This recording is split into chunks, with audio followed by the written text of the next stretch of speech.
Chapter 14. Ninth level, Sorcerer. Amon's mouth was so wide open that he forgot to close it. He stuttered. He heard clearly that Crazy Ol was talking about sorcerers, not mages. Sorcerers were people who learned magic without the permission of the gods.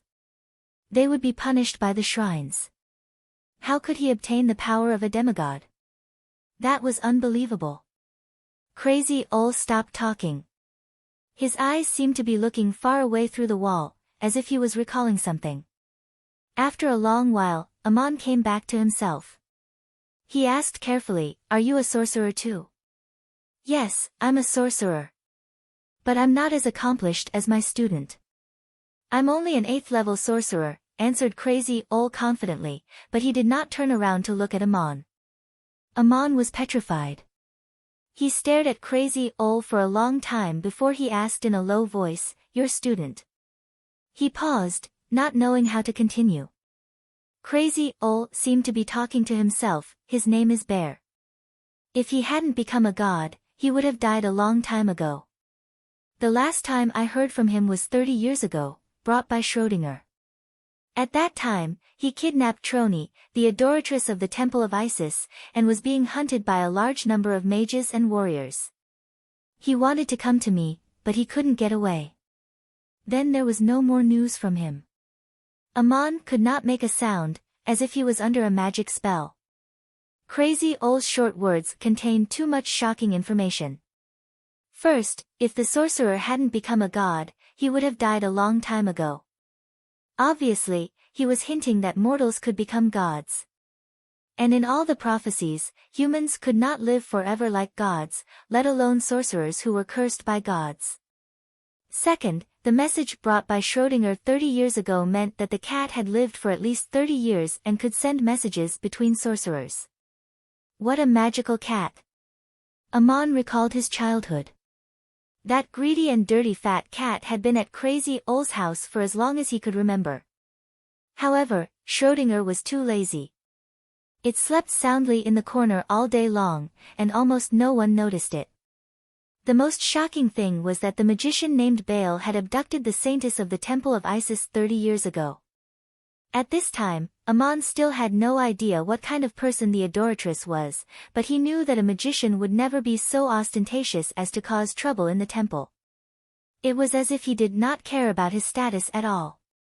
Amon stopped talking.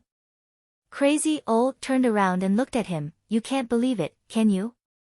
He entered the Montefiore temple and accepted the invitation to become the honorary high priest to fulfill my wish. But even I did not expect that he would abduct the adoratress and the gods tear together. How dare he? He's even crazier than me. Amon, who had been petrified, finally sensed something was wrong. No, how could it be? Aren't sorcerers despised by the gods and hunted by the temples? How did he become the honorary high priest of the Montefiore temple? Crazy Ol smiled. It was his most common expression, a sneer of ridicule. "What I just told you about magic and body arts are the ancient sayings on the continent. They are oracles, and they seem to be the truth, but they may contain many mistakes and lies.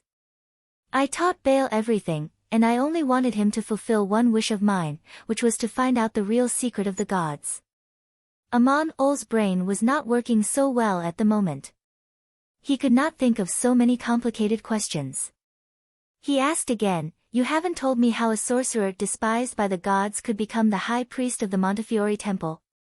Crazy Ol's sneer became more obvious. The saying that only nobles are qualified to learn magic and they have to get permission from the temples is just a lie made up by the priests and priests to monopolize magic. Those who practice magic privately are called sorcerers, and they are not tolerated. If you are just a low-level or middle-level sorcerer, you will be punished or even hunted by the temples.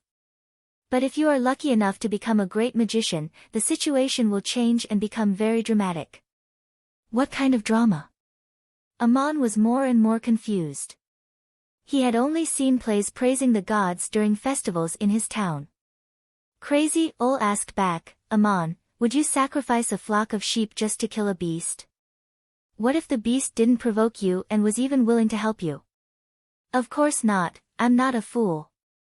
Amon said. Crazy Ol snorted, the priests in the temples are not fools either. The cost of killing a supreme sorcerer is too high. To encircle a supreme sorcerer, you have to bear a heavy loss. Who would do this unless they had no other choice? If a supreme sorcerer appears in the territory of a temple, as long as he does not expose himself or make an enemy of the temple, the priests will be happy to pretend that they don't know anything. If he is exposed and has to be dealt with, they will usually use another method first. Amon was beginning to understand, but he still asked, how do you do it? Crazy Ol turned his head to the wall again. His eyes seemed to look through the room and into the distance. He told Amon about Baal's past.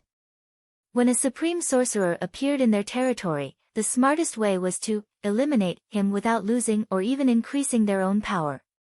Then they could negotiate. Persuade and bribe him to join the temple, accept the blessings of the gods, give him a noble identity, and become an honorary priest. In this way, all troubles would be solved, and there would be no need to fight to the death with heavy losses. A supreme mage was a transcendent existence in any place on the continent.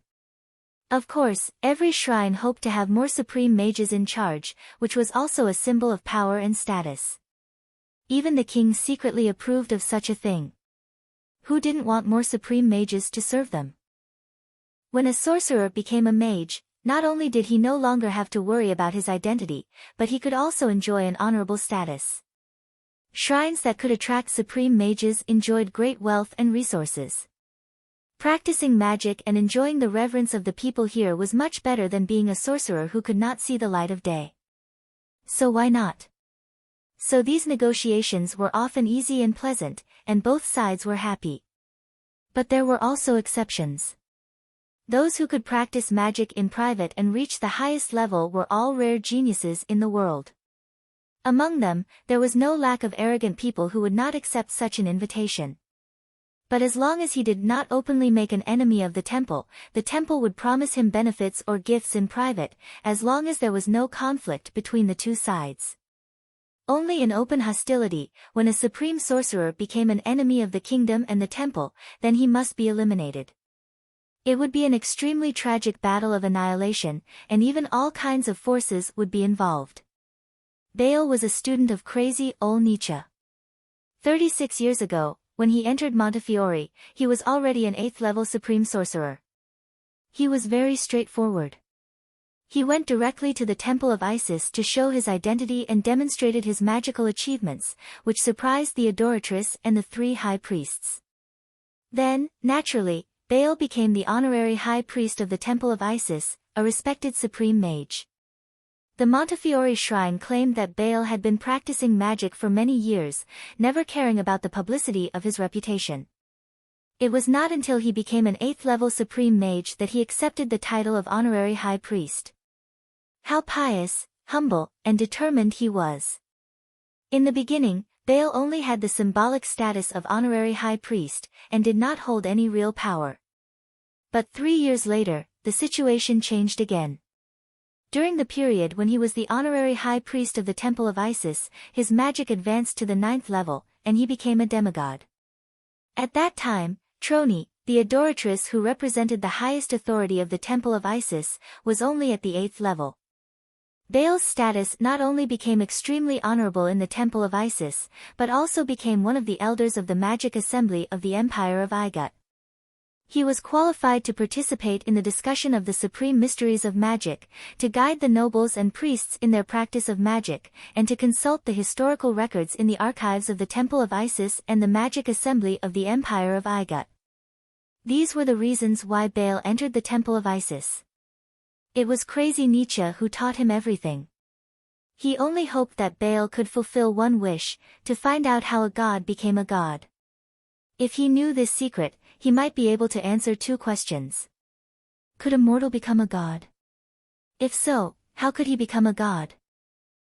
The difficulty of fulfilling this wish was almost beyond imagination. Crazy Ol did not expect Baal to succeed, as long as he tried his best. As far as Crazy Ol knew, Baal might be close to success. Even if he did not answer all the questions, he had at least grasped the key to solving the riddle. Otherwise, he would not have been able to abduct the adoratress of the Temple of Isis. It was the abduction of the adoratress that completely changed Baal's fate. If it had not happened, Baal would have continued to enjoy his prestigious status. Perhaps he would have become one of the greatest mages in the history of the Empire of Igut. Perhaps he would have been able to fulfill Crazy Ol's wish. But the world could not be reconstructed. 30 years ago, Baal left the Temple of Isis. He took not only the adoratress, but also the god's tear that Trony was in charge of. Crazy Ol suddenly said something else. Some people in the know said that it was Baal who abducted the adoratress, but I think the adoratress was abducted voluntarily. She had the god's tear. Even if she could not defeat Baal, she would not be abducted if she was determined to fight. 30 years later, right here, you excavated the god's tear again. Maria will become the new adoratress of the Temple of Isis. They finally have the adoratress again. Amon was shocked again. He blurted out the question that concerned him the most, Maria. She will become a goddess. Who is the adoratress? Crazy Ol poured another goblet of wine, but he did not drink it immediately. He shook the goblet in his hand and answered, "Don't interrupt me. I was just about to say this." The chief god of the Empire of Igut was Horus, and the pharaohs of Igut claimed to be the spokesman of Horus in the human world. The capital of Igut was the city of Bis, located in the Upper Igut. The temple of Horus in Bis was the chief temple of the whole Igut. It was equivalent to the highest theocratic center in the country. All the other temples in the country obeyed its orders. The chief priest of the temple of Horus was, of course, the pharaohs of Igut himself. But Pharaoh himself usually lived in the palace to deal with government affairs. Only during important ceremonies would he ascend the altar as the chief priest. Therefore, there was a chief priest in the temple who represented Pharaoh to offer sacrifices to Horus and other gods. In addition to the chief priest, the temple of Horus also had 3 high priests who were in charge of daily affairs. Their status was much higher than that of the high priests in the local temples.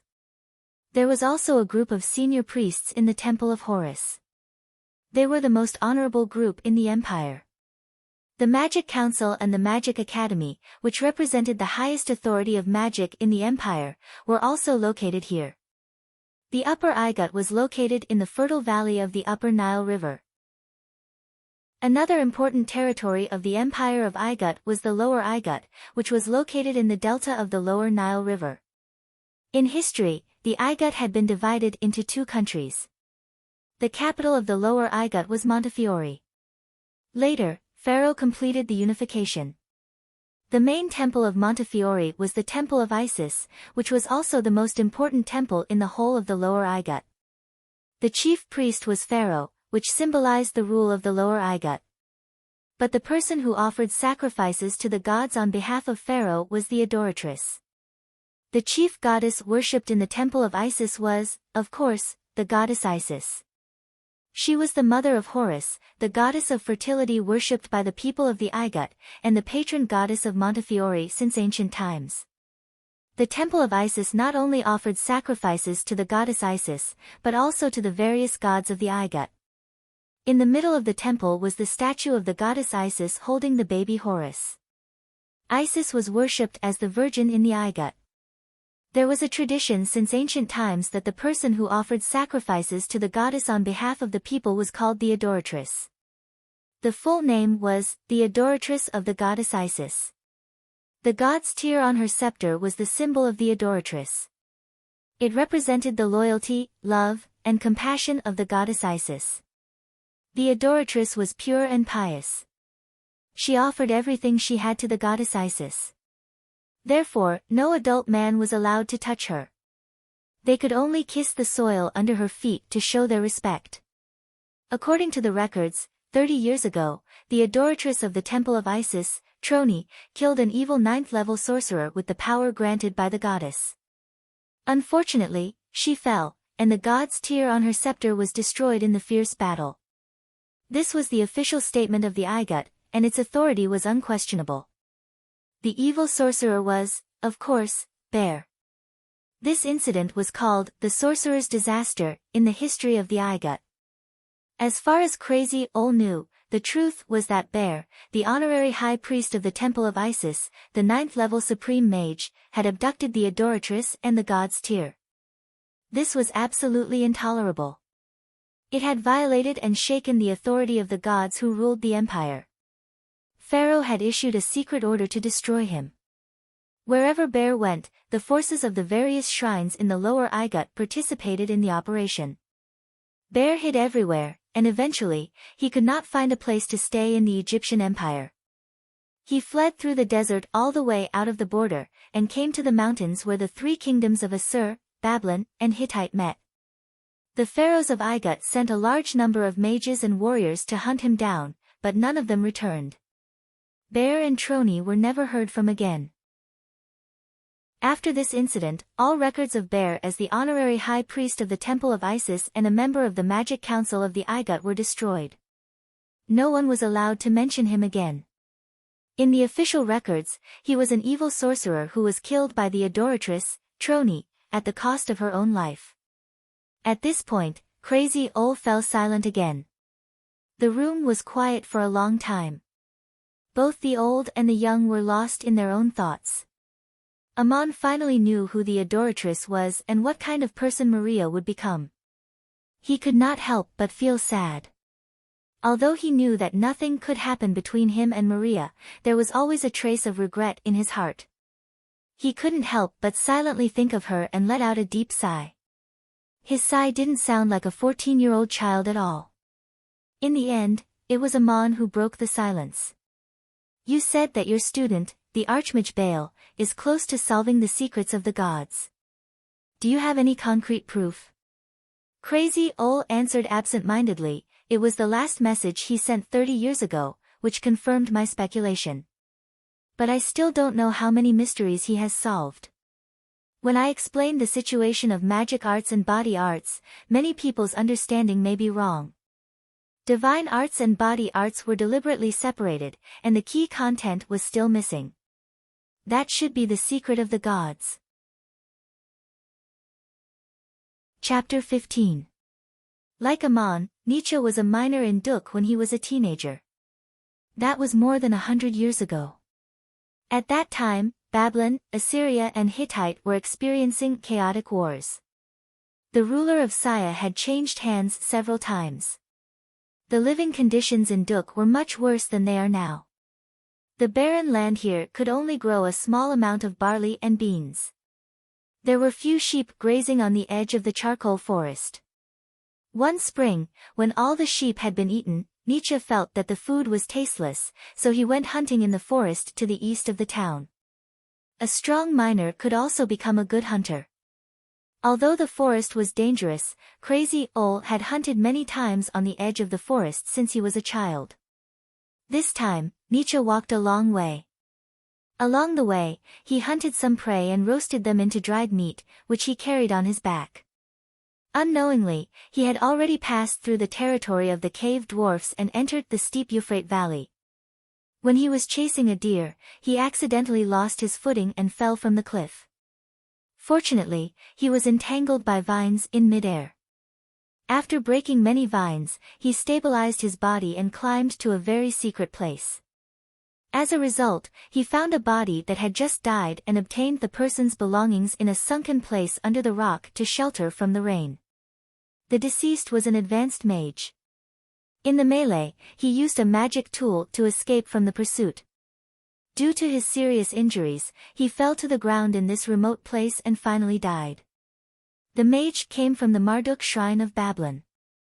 At that time, Babylon was at war with Hittite, so he must have been an enemy of Hittite. He left his last words on the cave wall with a knife. The difference between Nietzsche and the ordinary miners in Duk was that he could read. Nietzsche's grandfather used to be the clerk of Duk. During the war, he broke the law of some dynasty and was punished by being stripped of his status as a noble.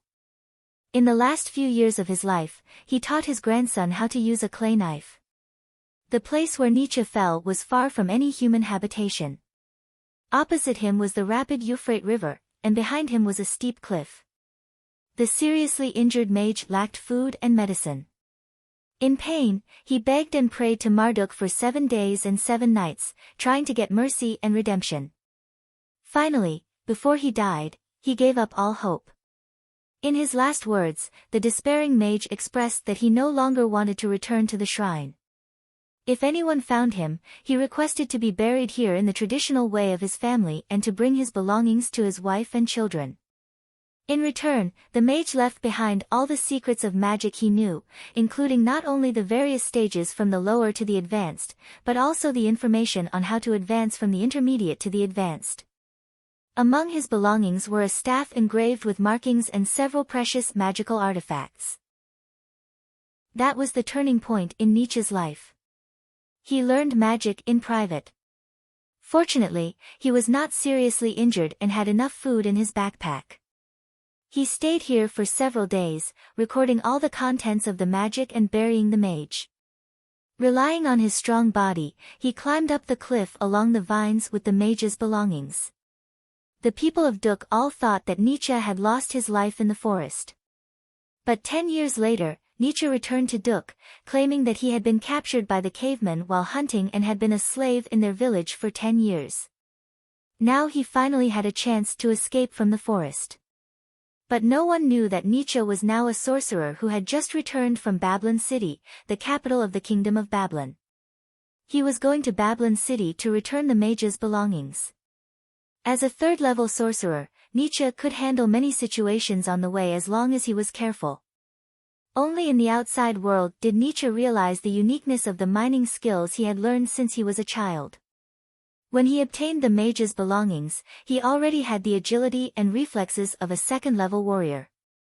It was not entirely luck that allowed him to survive the fall. But when he obtained the mage's belongings and performed the ritual of power awakening, he gained the ability to communicate with the energy of the outside world. It was the so-called power bestowed by the gods. Of course, he chose to learn magic. In Babylon City, Nietzsche finally found the mage's widow, only to find that the family had declined and was in trouble.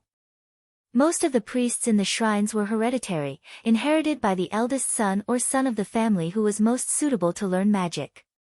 The mage was a priest of the Marduk shrine in Babylon City.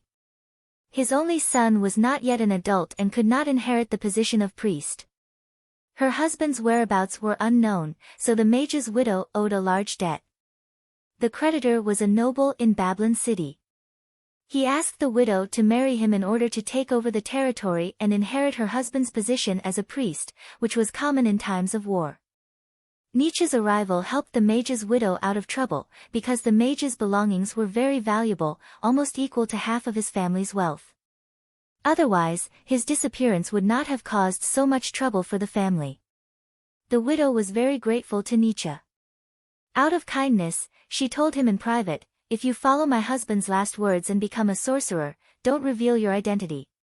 Keep hiding until you become a supreme sorcerer. At that time, everything will change dramatically. That is, if you are lucky enough." Then she told Nietzsche to leave as soon as possible, or there might be trouble. Her worry was not wrong. After leaving Babylon City, Nietzsche was hunted down. Maybe the noble wanted to vent his anger. Nietzsche used magic to kill his pursuers. Fearing that his identity as a sorcerer would be exposed, he snuck back to Duk. Nietzsche lived in Duk for another 10 years. Like the other miners, nothing unusual happened. 10 years later, he left Duk again and traveled the continent. It seemed that he did not take the law of Duk's registered miners are not allowed to leave without permission seriously. At that time, he was already a 7th-level supreme sorcerer. Nietzsche traveled all over the continent for another 10 years and had many incredible experiences. When he returned to Duk, he was already an 8th-level supreme sorcerer. It was said that the mayor at that time wanted to hold Nietzsche responsible for leaving without permission, but for some reason, the matter was left unsettled. Since then, Nietzsche had been living in Duk. No one paid attention to him. They just regarded him as a crazy old man who liked to talk nonsense. Body arts and magic could not be practiced at the same level. This was an oracle and a law since ancient times.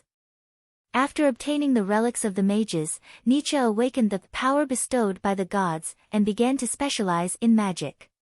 He achieved something close to the highest level. But later, there was a problem that bothered him. Before learning magic, he had actually begun to learn something similar to body arts and reached the level of a second-level warrior. When a boy in Duk came of age, the blessing ceremony presided over by the priest in the shrine of Murin was in fact similar to a ceremony to awaken some kind of power. Nietzsche knew nothing about it at that time. That was why he gave up body arts and focused entirely on magic. Unexpectedly, he became a supreme sorcerer. So he began to suspect that there might be some unknown secret behind it. But when he wanted to start practicing body arts again, he found it extremely difficult. He even lost the strength of a second-level warrior when he was young, and his physical strength was barely equivalent to that of a first-level warrior. After all, he was old and had not practiced body arts for many years. Possessing 8th-level magic made him very strong, but it was already good enough that he could maintain his physical health and strength that surpassed that of an ordinary person. This unsuccessful attempt frustrated Nietzsche, and at the same time, he was even more confused. It seemed that because of this, he could never break through to the 9th level in magic. So Nietzsche often disappeared from Duk and returned after a while. Of course, no one cared about this crazy old man anymore. Crazy Ol began to ask around the continent for anecdotes that interested him, stories of famous supreme mages and warriors, their lives and training, and legends about the gods in the shrines. Crazy Ol began to suspect that some of the so-called gods were described as demigods, no different from 9th-level supreme mages or 9th-level warriors. So, were they only demigods, or did they become real gods later on? If so, was it possible for mortals to become immortals? If so, how could they become gods? He also suspected that magic and body arts could be practiced at the same level, or that they were originally one, but were deliberately divided into two parts, making it difficult to practice at the same level. There might be some undiscovered mystery in it, the secret to becoming a god. Crazy Ol did not get the answer. When he was over 100 years old, he realized that it was impossible for him to verify it himself, so he placed his hope on a successor. After searching for a long time in many places, he finally found a talented child in a small village belonging to the Sepet of Cape. His name was Bear, and he was the son of a shepherd. Crazy Ol taught Bear everything he knew, hoping that he could solve the mystery that had puzzled him for most of his life. What happened next was needless to say. The last place Bear escaped to was also a dense forest between the mountains and the Euphrates River. He might have come to Duk to find Crazy Ol, but he could not shake off a large number of pursuers. No one knew what magic Bear cast on a cat, but the cat was able to pass through the heavy siege and the steep mountains to Duk, bringing a message to Crazy Ol. It was not that the cat could speak. One of Bear's best magic was message magic. He sealed a message on the cat. After Crazy Ol read it with magic, the message disappeared. Bear's message was as follows: Dear teacher, your guess should be right. It is not impossible for mortals to become gods. The secret lies in the practice of magic and body arts. No matter which one they are, breaking through the 9th level is the achievement of gods. However, simply practicing magic or body arts is extremely difficult, and there is almost no possibility of further advancement. This is the conclusion I reached after reading the biographies of countless supreme warriors and supreme mages in history. In fact, it is impossible to practice magic and body arts at the same level, at least that is what we have seen.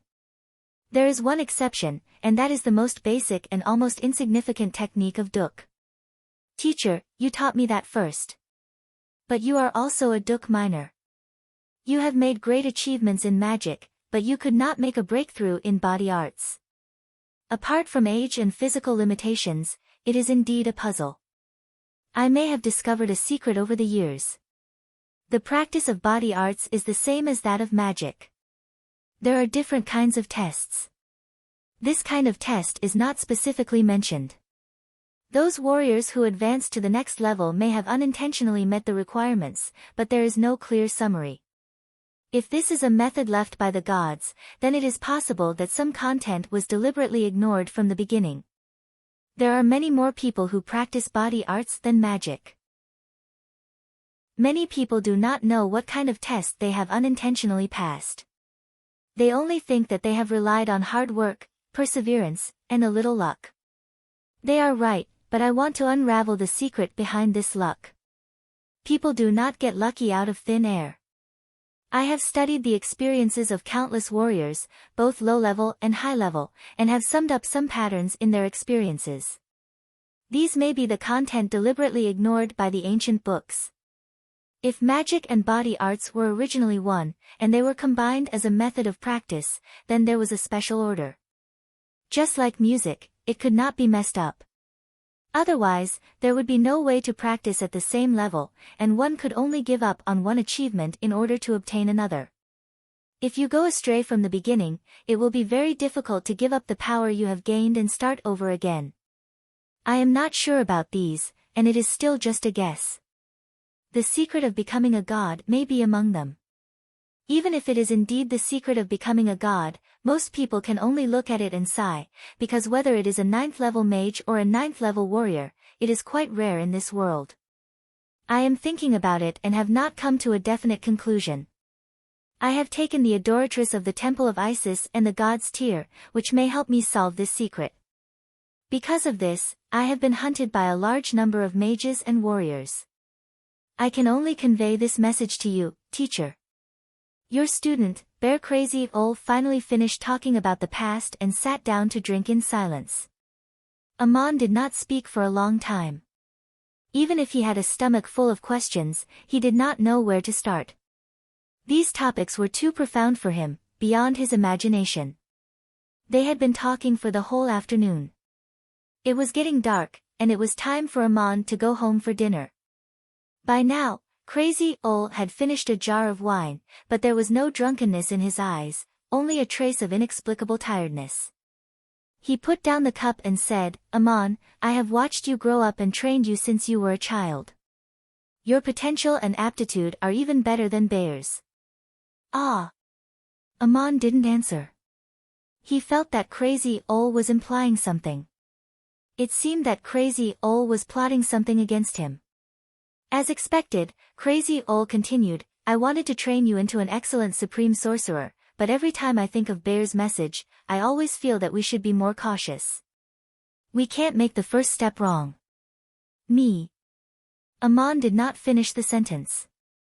Crazy Ol looked at him and smiled. It was a strange smile, of course it's you. Otherwise I wouldn't have taught you so much. You know how to write 2 common languages on the continent, and I taught you how to mine parangons in another way, so that your body and spirit could get the best training. But you never really learned magic and body arts. I've been waiting for this day. What's wrong with this day? Crazy Ol did not answer. He changed the topic, Amon, if you become a sorcerer, you should know from my and Bear's experience that to ensure your safety, you have to wait until the day you become a supreme sorcerer. Of course, the identity of a warrior may be a good cover, if you study body arts and magic at the same time. My child, don't you want to? Even if it's to repay an old man like me, you shouldn't refuse. Amon rubbed his head and replied, yes, why wouldn't I? I'm just the son of an ordinary miner in town. Why should I refuse? Even if it's not to repay you, I'm willing. You won't harm me. Crazy Ol smiled bitterly, harm you? I don't know if I'm harming you or not. But I often think of Bear. If it's harming him, I'm afraid he would be willing to be harmed by me in this way, so that he could have such a wonderful life. I have only one wish for you, and that is to solve the secret of the gods. Amon said, that's too far away. How can I compare with Bear's achievement? I can only imagine. Crazy Ol shook his head, it's all up to you. If you really try, you may not succeed. But if you don't solve the mystery, you'll be living in the world of chaos forever. So, at least we can try. How do you want to teach me? Aman asked. Crazy Ol nodded with satisfaction. You're a special child. Although you're shocked and confused, you're still calm and clear-headed after listening to so many incredible things. Let me tell you, I don't know what secret Bear solved in the end, but I'm sure of one thing. What is it? Aman asked. Crazy Ol, that is the first step to gaining power. Awakening 2 powers at the same time. Aman asked. You already have a solution. Crazy Ol smiled again. You're so smart. You immediately thought of this after listening to my introduction. But there's a slight deviation. It's either awakening 2 powers at the same time, or awakening 1 power. This power contains 2 sides. I look back on my life and trace it back to the source, the inspiration I got from the skills of the miners in Duk. Gabriel asked if you've learned body arts. In fact, you haven't. You just have a strong body and some magic skills that you haven't learned yet. Now I'm going to test you to see if you can awaken that power. But you have to be careful. Awakening the power of 2 sides also awakens the desire of 2 sides. It also includes the first test that body arts practitioners have to face, but it's often overlooked. How do you want to test me? Aman asked. Crazy Ol's eyes narrowed into slits. Tonight, go to the cold spring and do something. Come back to me when you've succeeded. Chapter 16. That night, Aman came to the cold spring again, but not to bathe like usual. Usually, he would sit at the edge of the cold spring, soaking his body and washing his hair and face. But this time, Crazy Ol wanted him to dive into the depths of the cold spring to find the mouth of the spring. He wanted to find something special and bring it back. As for what it was, Crazy Ol did not say. The cold spring was piercingly cold. Under the moonlight, a layer of mist condensed on the surface of the water. It seemed to be steaming, but it was actually tiny water droplets condensed in the cold air close to the surface. In this bone-chilling water, ordinary people would have their teeth chattering after a few breaths. Even Aman needed courage to dive into the depths. Aman took a deep breath and dove into the spring silently. He tried not to think about the piercing coldness and focused on feeling the weak water flow at the bottom, looking for the mouth of the spring. The center of the cold spring was not too deep, about the height of 2 grown men. That was enough for Aman to drown. In the depths of the spring, the chill seemed boundless, and the heat in his body was rapidly draining away.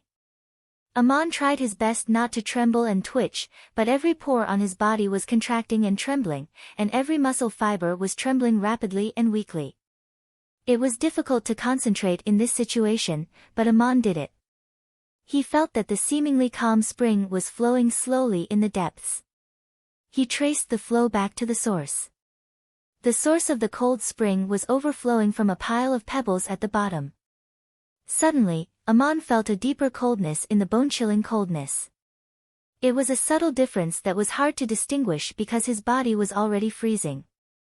Aman touched a stone, which looked like a mineral core.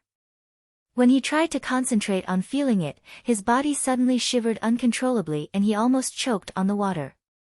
The coldness that he did not pay attention to before was suddenly awakened and crazily drilled into his body. It was not that the spring water had become colder, but that Aman seemed to have communicated with the source of the coldness, awakening and amplifying that feeling. For a moment, he almost could not bear it. He only wanted to leave this place as soon as possible, and he even suspected that he would be frozen in the spring water. However, Aman did not leave. There was a warm current rising in his body, spreading throughout his bones and limbs.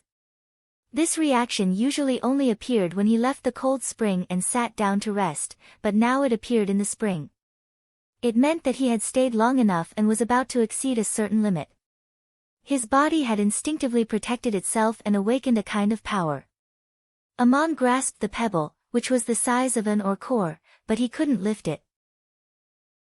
It looked like a rock that had fallen into the water, but it seemed to be fixed in place by a mysterious force, in a state of stalemate.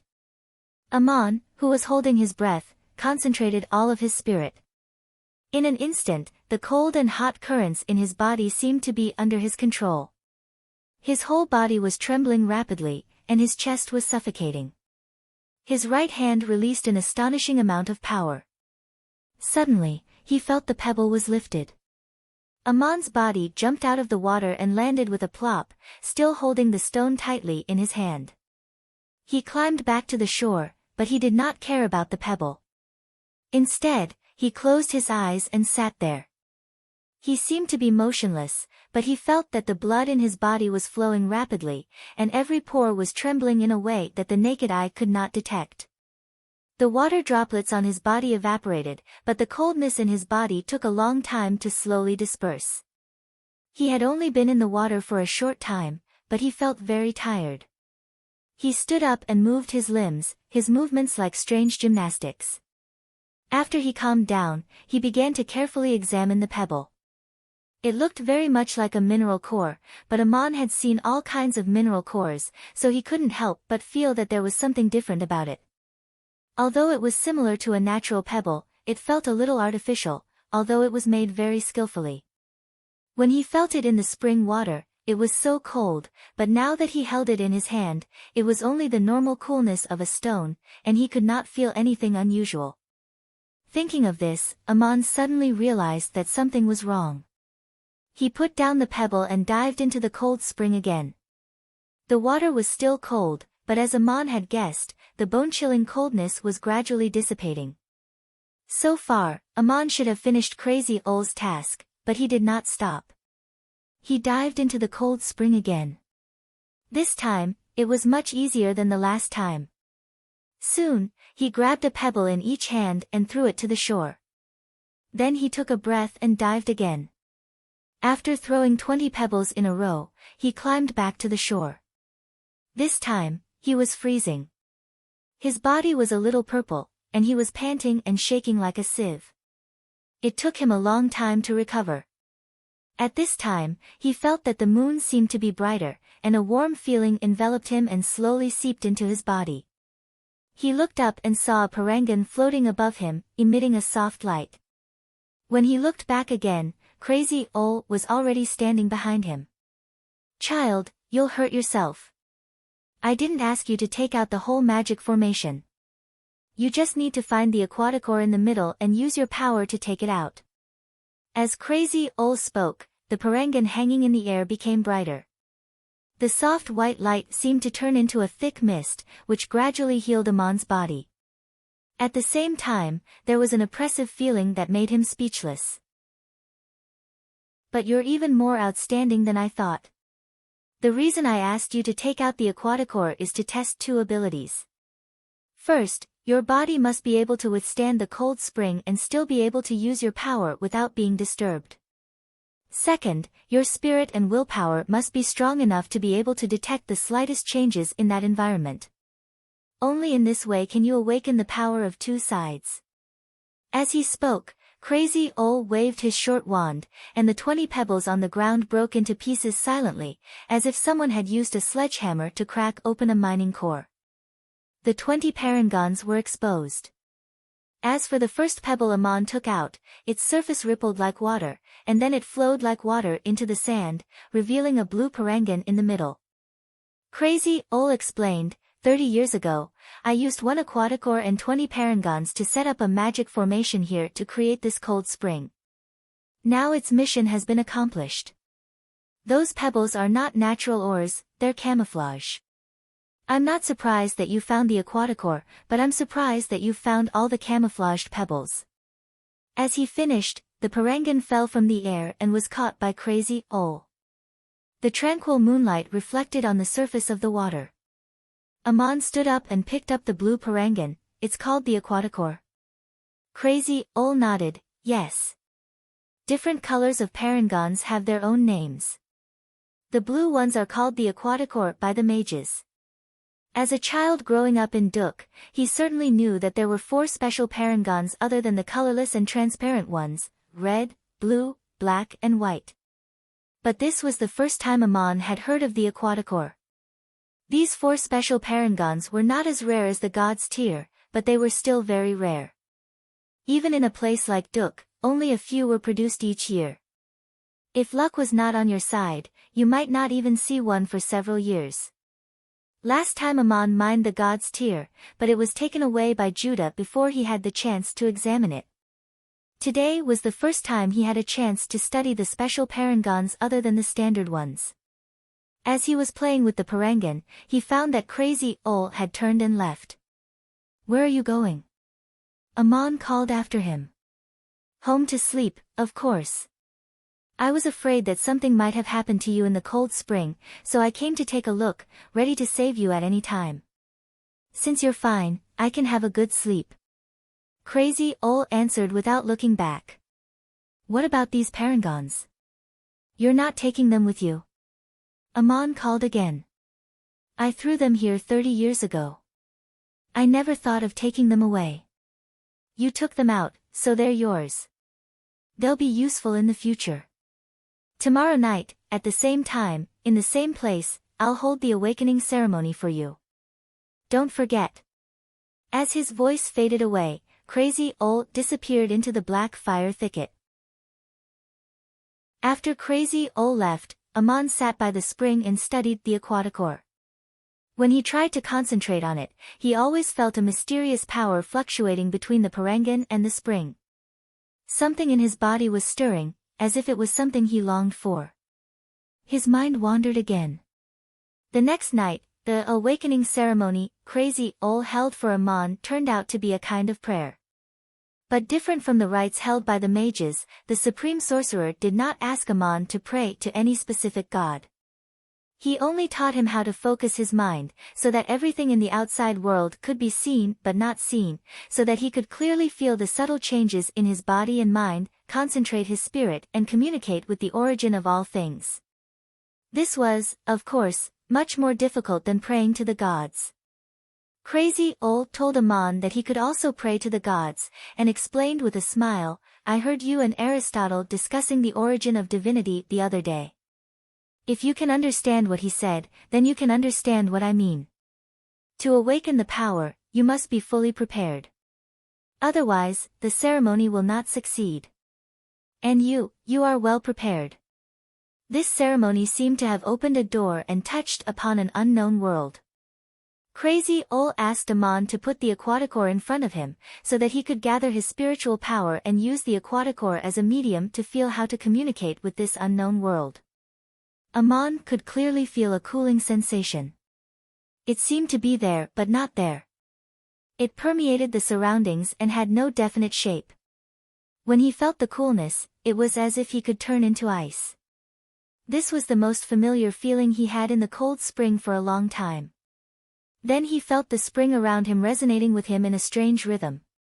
This rhythm was neither breathing nor heartbeat, but an indescribable natural rhythm. At the same time, Crazy Ol saw the hazy light of the aquaticor shrouding Ammon. He could not help but sigh. If you use the god's tear to perform this ceremony, it will be much easier to awaken the power. The aquaticor is good enough. Even without any external help, you will still succeed. But it's better this way, and it will be easier for you to grasp the specific magic. Ammon did not hear what Crazy Ol said. He was immersed in a new world. Was this the so-called power bestowed by the gods? Or was it the power of the origin of nature, or the hidden power in his body? What he felt was not only the strange waves of the outside world, but also an indescribable sense of relaxation and pleasure. He felt that he had never been so strong. He felt inexplicably powerful, as if he could control or conquer everything. When he focused his mind, he really felt the power of two sides. Desire always appeared with power. The greater the power, the more desire there would be. For example, a starving person might only want to have a full meal, but an emperor might want to conquer the entire continent and obtain endless wealth and power. In the seemingly tranquil atmosphere, all kinds of desires or wishes quietly emerged. It was hard to tell whether they came from the body or the soul. He might be able to suppress it when he was focused on praying, but in his daily life, Ammon soon felt this kind of disturbance. The ceremony was just the beginning. Crazy Ol told him that he had to gradually master this feeling before he could truly learn magic and body arts. It would probably take some time. In the next few days, Amon came to the spring every night and prayed attentively. But most of the day, he was still a miner in the town, looking no different from before. He often thought of Maria and what happened that night. He thought of her body and her kiss, the feeling of his hand on her chest, and his thoughts changed subtly. He would indulge in a fantasy that he would be invincible, that he could defeat Gabriel, that he could drive away Rod Dick and his bodyguards, leaving only him and Maria, and then, he did possess unprecedented power, but along with the appearance of power, there was also a subtle change in his mentality. His desires and wishes would expand, and they would fly endlessly as if they had grown wings. When he focused his mind and body every night, he would be aware of these things, as if he was enduring a kind of torture. One voice seemed to be saying, "You have the power, get everything you want," and the other voice seemed to be saying, "How ridiculous, you are so weak that you can only be laughed at." And Amon's soul seemed to be watching the two voices coldly, but he was unconsciously affected by them. When Maria was going through all this, Gabriel told her that she only needed to observe with a pure heart and not be influenced by it. But Crazy Ol did not say that to Amon. He only told Amon that it was a test, and it was up to him to face it. In addition to the turmoil that attacked his soul, Amon's body also had an unusual reaction. He had an illusion that he was getting stronger every day. His steps were so strong and steady when he walked. Every bone and every muscle in his body was slightly creaking as if they contained infinite energy. He even had an impulse to clench his fist and punch someone. As the son of a drunkard, he had been ridiculed by many people in this town since he was a child. At this moment, Amon had an inexplicable desire to beat up anyone he didn't like. It was as if a ferocious and aggressive beast was lurking in his body. Amon did not fight in the town, but he did something that stunned and envied the whole town. The result was that Lord Shog, the priest and clerk of the temple, fainted and vomited blood in public. The cause of the incident was the parangons he took out from the cold spring. Amon had been carrying them carefully. When he passed by the Murin temple that day, he saw Shog and his servants registering the taxes paid by the townspeople in front of the gate. The mayor was also standing beside them. Not knowing where the impulse came from, Amon turned around with a sneer and said loudly, "Mr. Mayor, I want to pay my taxes." Before Mayor Dusty could answer, Shog asked uneasily and curiously, "What taxes do you want to pay, Amon? Your family hasn't collected the ores from the mine these days, has it?" Taking out the parangons from the ores was only the last step. The ores were mined in the mine to the north of the village, on the edge of the mountains of the Saya Plateau. It was impossible for one person to cut open the mountain, chisel, and excavate the ores alone. It was the collective work of the miners in the town, supervised by someone. The ores were distributed to each family according to their contribution. Shog, the clerk, did not register that Amon's family had collected the ores recently, which made him feel lucky. Amon replied, "Dear priest and clerk, I happened to find a batch of ores washed down by a mountain torrent in a stream in the charcoal forest. It was like a gift from the gods. There was no need to dig the ores manually. I took them home and opened them up. I took out a batch of parangons. According to the laws of the town, these are also taxable." Chapter 17. Mayor Dusty was both surprised and amused. He could see that Amon wanted to pick a fight with Shog. He could not help but wonder how brave the kid was. Amon did have a reason to pick a fight with Shog. Shog almost cut off one of his fingers last time, and Amon had never offended the priest. But thinking was one thing, but the kid actually did it. Amon claimed to have found a natural ore that did not need to be mined in the stream from the mountain torrent. This situation was not impossible, but it was very rare. If some townspeople really found one or two of these ores, they would only take them home secretly. There was no way they would report it. Of course, they would keep the ores. As long as they did not say anything, no one would know. By doing this, Aman clearly wanted Shag to pay the tax for him. Who asked the priest to make such a promise just to apologize? Shag's face darkened, but he could not say anything in front of the crowd. He asked, Aman, you're a lucky and honest kid. Can you let me have a look at your oars? He thought that Aman had found 1 or 2 oars at most. When Aman took out a piece of sheepskin and opened it, everyone around gasped. Shag's eyes darkened and he fainted on the spot. If it were not for the servant next to him who caught him, the back of his head would have hit the stairs. In the dirty sheepskin, there were not only 20 colorless and transparent standard oars, but also a special oars that glowed with a dark blue luster, like strange and mysterious water rippling in it. The onlookers were all shocked speechless. At this time, the mayor was the calmest. He was the first to come back to his senses. He took a deep breath and asked, Aman, did you really find these? Aman nodded without changing his expression. Yes, it must have been a mountain torrent that happened to open up a vein of ore. A bunch of ore cores were exposed in the dry stream. I was very lucky to find them. Dusty swallowed and felt his lips were a little dry. He looked around and said in a low voice, actually, you can do this to yourself. He only said half of each sentence, but the meaning was obvious. In fact, Aman could have stayed quietly and not told anyone. But doing so would force Master Shag to pay the tax, which would not benefit Aman. Master Shag would definitely take revenge. How could a miner's son offend Master Shag's power and status? Someone said, Master Shag has fainted. What should we do? Aman also replied, Mayor, I want to pay taxes. You won't make me violate the law in public, right? Mayor Dusty sighed and said helplessly, wake Master Shag up. We all know that Aman's family tax for this year will be paid by him. Only the mayor knew why Shag fainted. If there were only 20 parangons, Shag would not have lost his composure like this even if it was like a knife cutting through his flesh. The key was the blue parangon.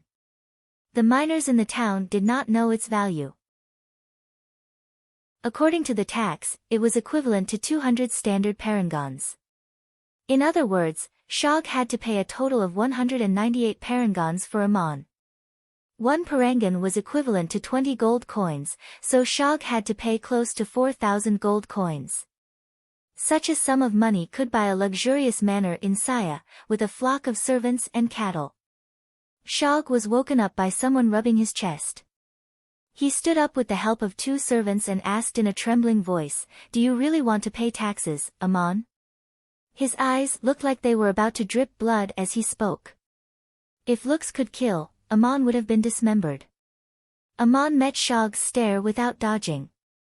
He looked into Shag's eyes as if provoking him. He answered calmly and clearly, yes. Does the clerk in charge of tax registration want me to evade taxes in public? He had to pay the tax even if he didn't want to. Shag avoided Aman's eyes and said to Dusty with a pleading look and a pitiful tone, Mayor, I'll take the tax and register it as 21 parangons. It seemed that only Dusty understood what he meant. It was a word game. A blue parangon was still a parangon, so there seemed to be nothing wrong with registering it. But it involved a secret of Shag and Dusty, and it was the best way for the 2 nobles to make money. In the past, they would be overjoyed when a miner found a special parangon. The townspeople did not know how valuable the special parangon was, because it would be taken away as soon as it was mined. It could not be used as a currency in the market like a standard parangon. All they knew was that it was very rare. Maybe one would be found in hundreds of parangons. If it was mined, the mayor would be happy to reward the miner with an extra parangon. The rest of the matter was left to the mayor and the clerk's dirty tricks. A special parangon was worth 200 standard parangons. According to the law, one could keep 20 parangons for himself. The miner who mined it only got 1 as a reward, and the other 19 were pocketed by Dusty and Shag. That was not the most profitable situation. If the mayor allowed it to be a word game, and the clerk only registered the parangon instead of the special one, they could get a share of 198 parangons. But the situation was different now. The more valuable the blue parangan was, the more Shog had to pay for Amon's tax. Shog was hinting to Mayor Dusty not to register it as the Aquaticore, just like he did before. He was even winking at the mayor, hoping to hide the value of the Aquaticore and trick Amon into giving him a normal parangan as a reward. In this way, not only would he not lose anything, but he would also make a fortune. Mayor Dusty hesitated. He coughed and was about to speak. Unexpectedly, Amon said loudly, "My lord priest, I'm sorry. Don't forget I can read too. Please register it truthfully. 20 standard parangons and 1 blue parangan. I can read it." This sentence was like an invisible hammer. Shog's body suddenly trembled, and then he leaned softly on his servant's shoulder. He did not dare to look at Amon, but only at Dusty. Dusty's face darkened. He said to Amon in a low voice, "Leave the taxes to the lords. Anyway, they won't make you pay.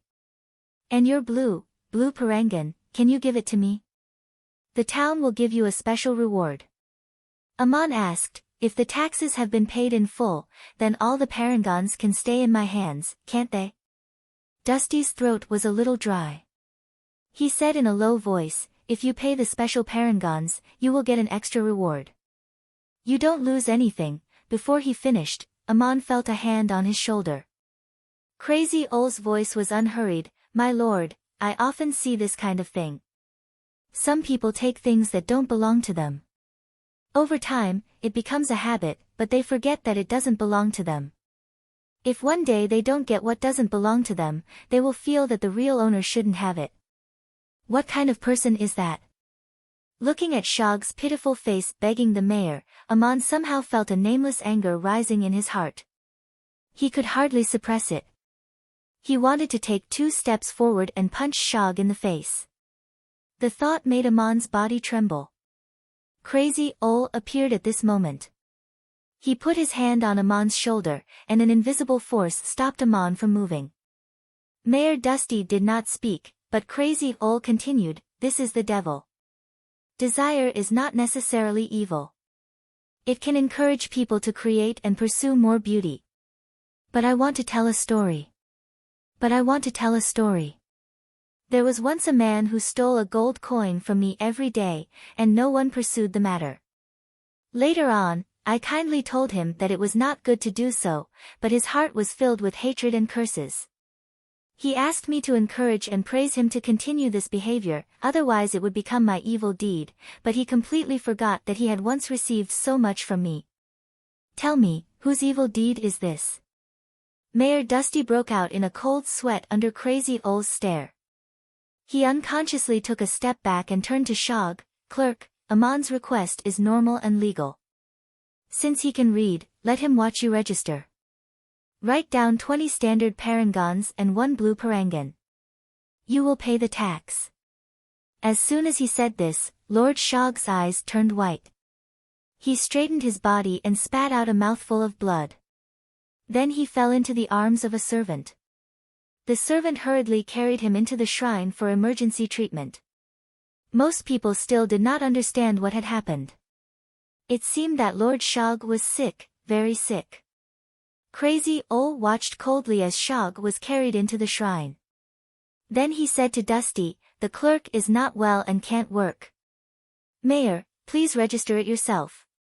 Dusty wiped the sweat off his forehead and nodded, "Okay, I'll register it. Take the kid away." But when he saw Shog vomiting blood and fainting, he calmed down somehow. He felt that this noble priest was just like a lowly and pitiful worm. Shog vomited blood and fainted. But when he saw Shog vomiting blood and fainting, he calmed down somehow. Crazy Ole's hand on Amon's shoulder tightened. Amon involuntarily turned half a circle and followed Crazy Ole. "Kid, Shog deserves it. But you're suffering. Do you understand the desire of 2 sides? Learning how to face it is like learning how to use power. What you did today was dangerous. You were not calm enough. If you don't learn how to face this test, I won't see your achievements in the future. I'm afraid I'll see your corpse soon. They were in Crazy Ole's house. Nietzsche drank as he spoke, but he did not pour any for Amon. Amon asked, "You mean Shog will take revenge on me?" Crazy Ole laughed, "Of course. You know the consequences. Of course he wants to kill you. Do you know the value of the aquaticore?" Amon said, "I don't know. You didn't tell me. I think it's worth a lot." Crazy Ole said, "People in Duk have a different concept of money. One aquaticore is worth 200 parangons, which is equivalent to 4,000 gold parangons. And it's not something you can buy just because you want to. Such a sum of money can cause bloodshed anywhere, let alone in the hands of a kid like you.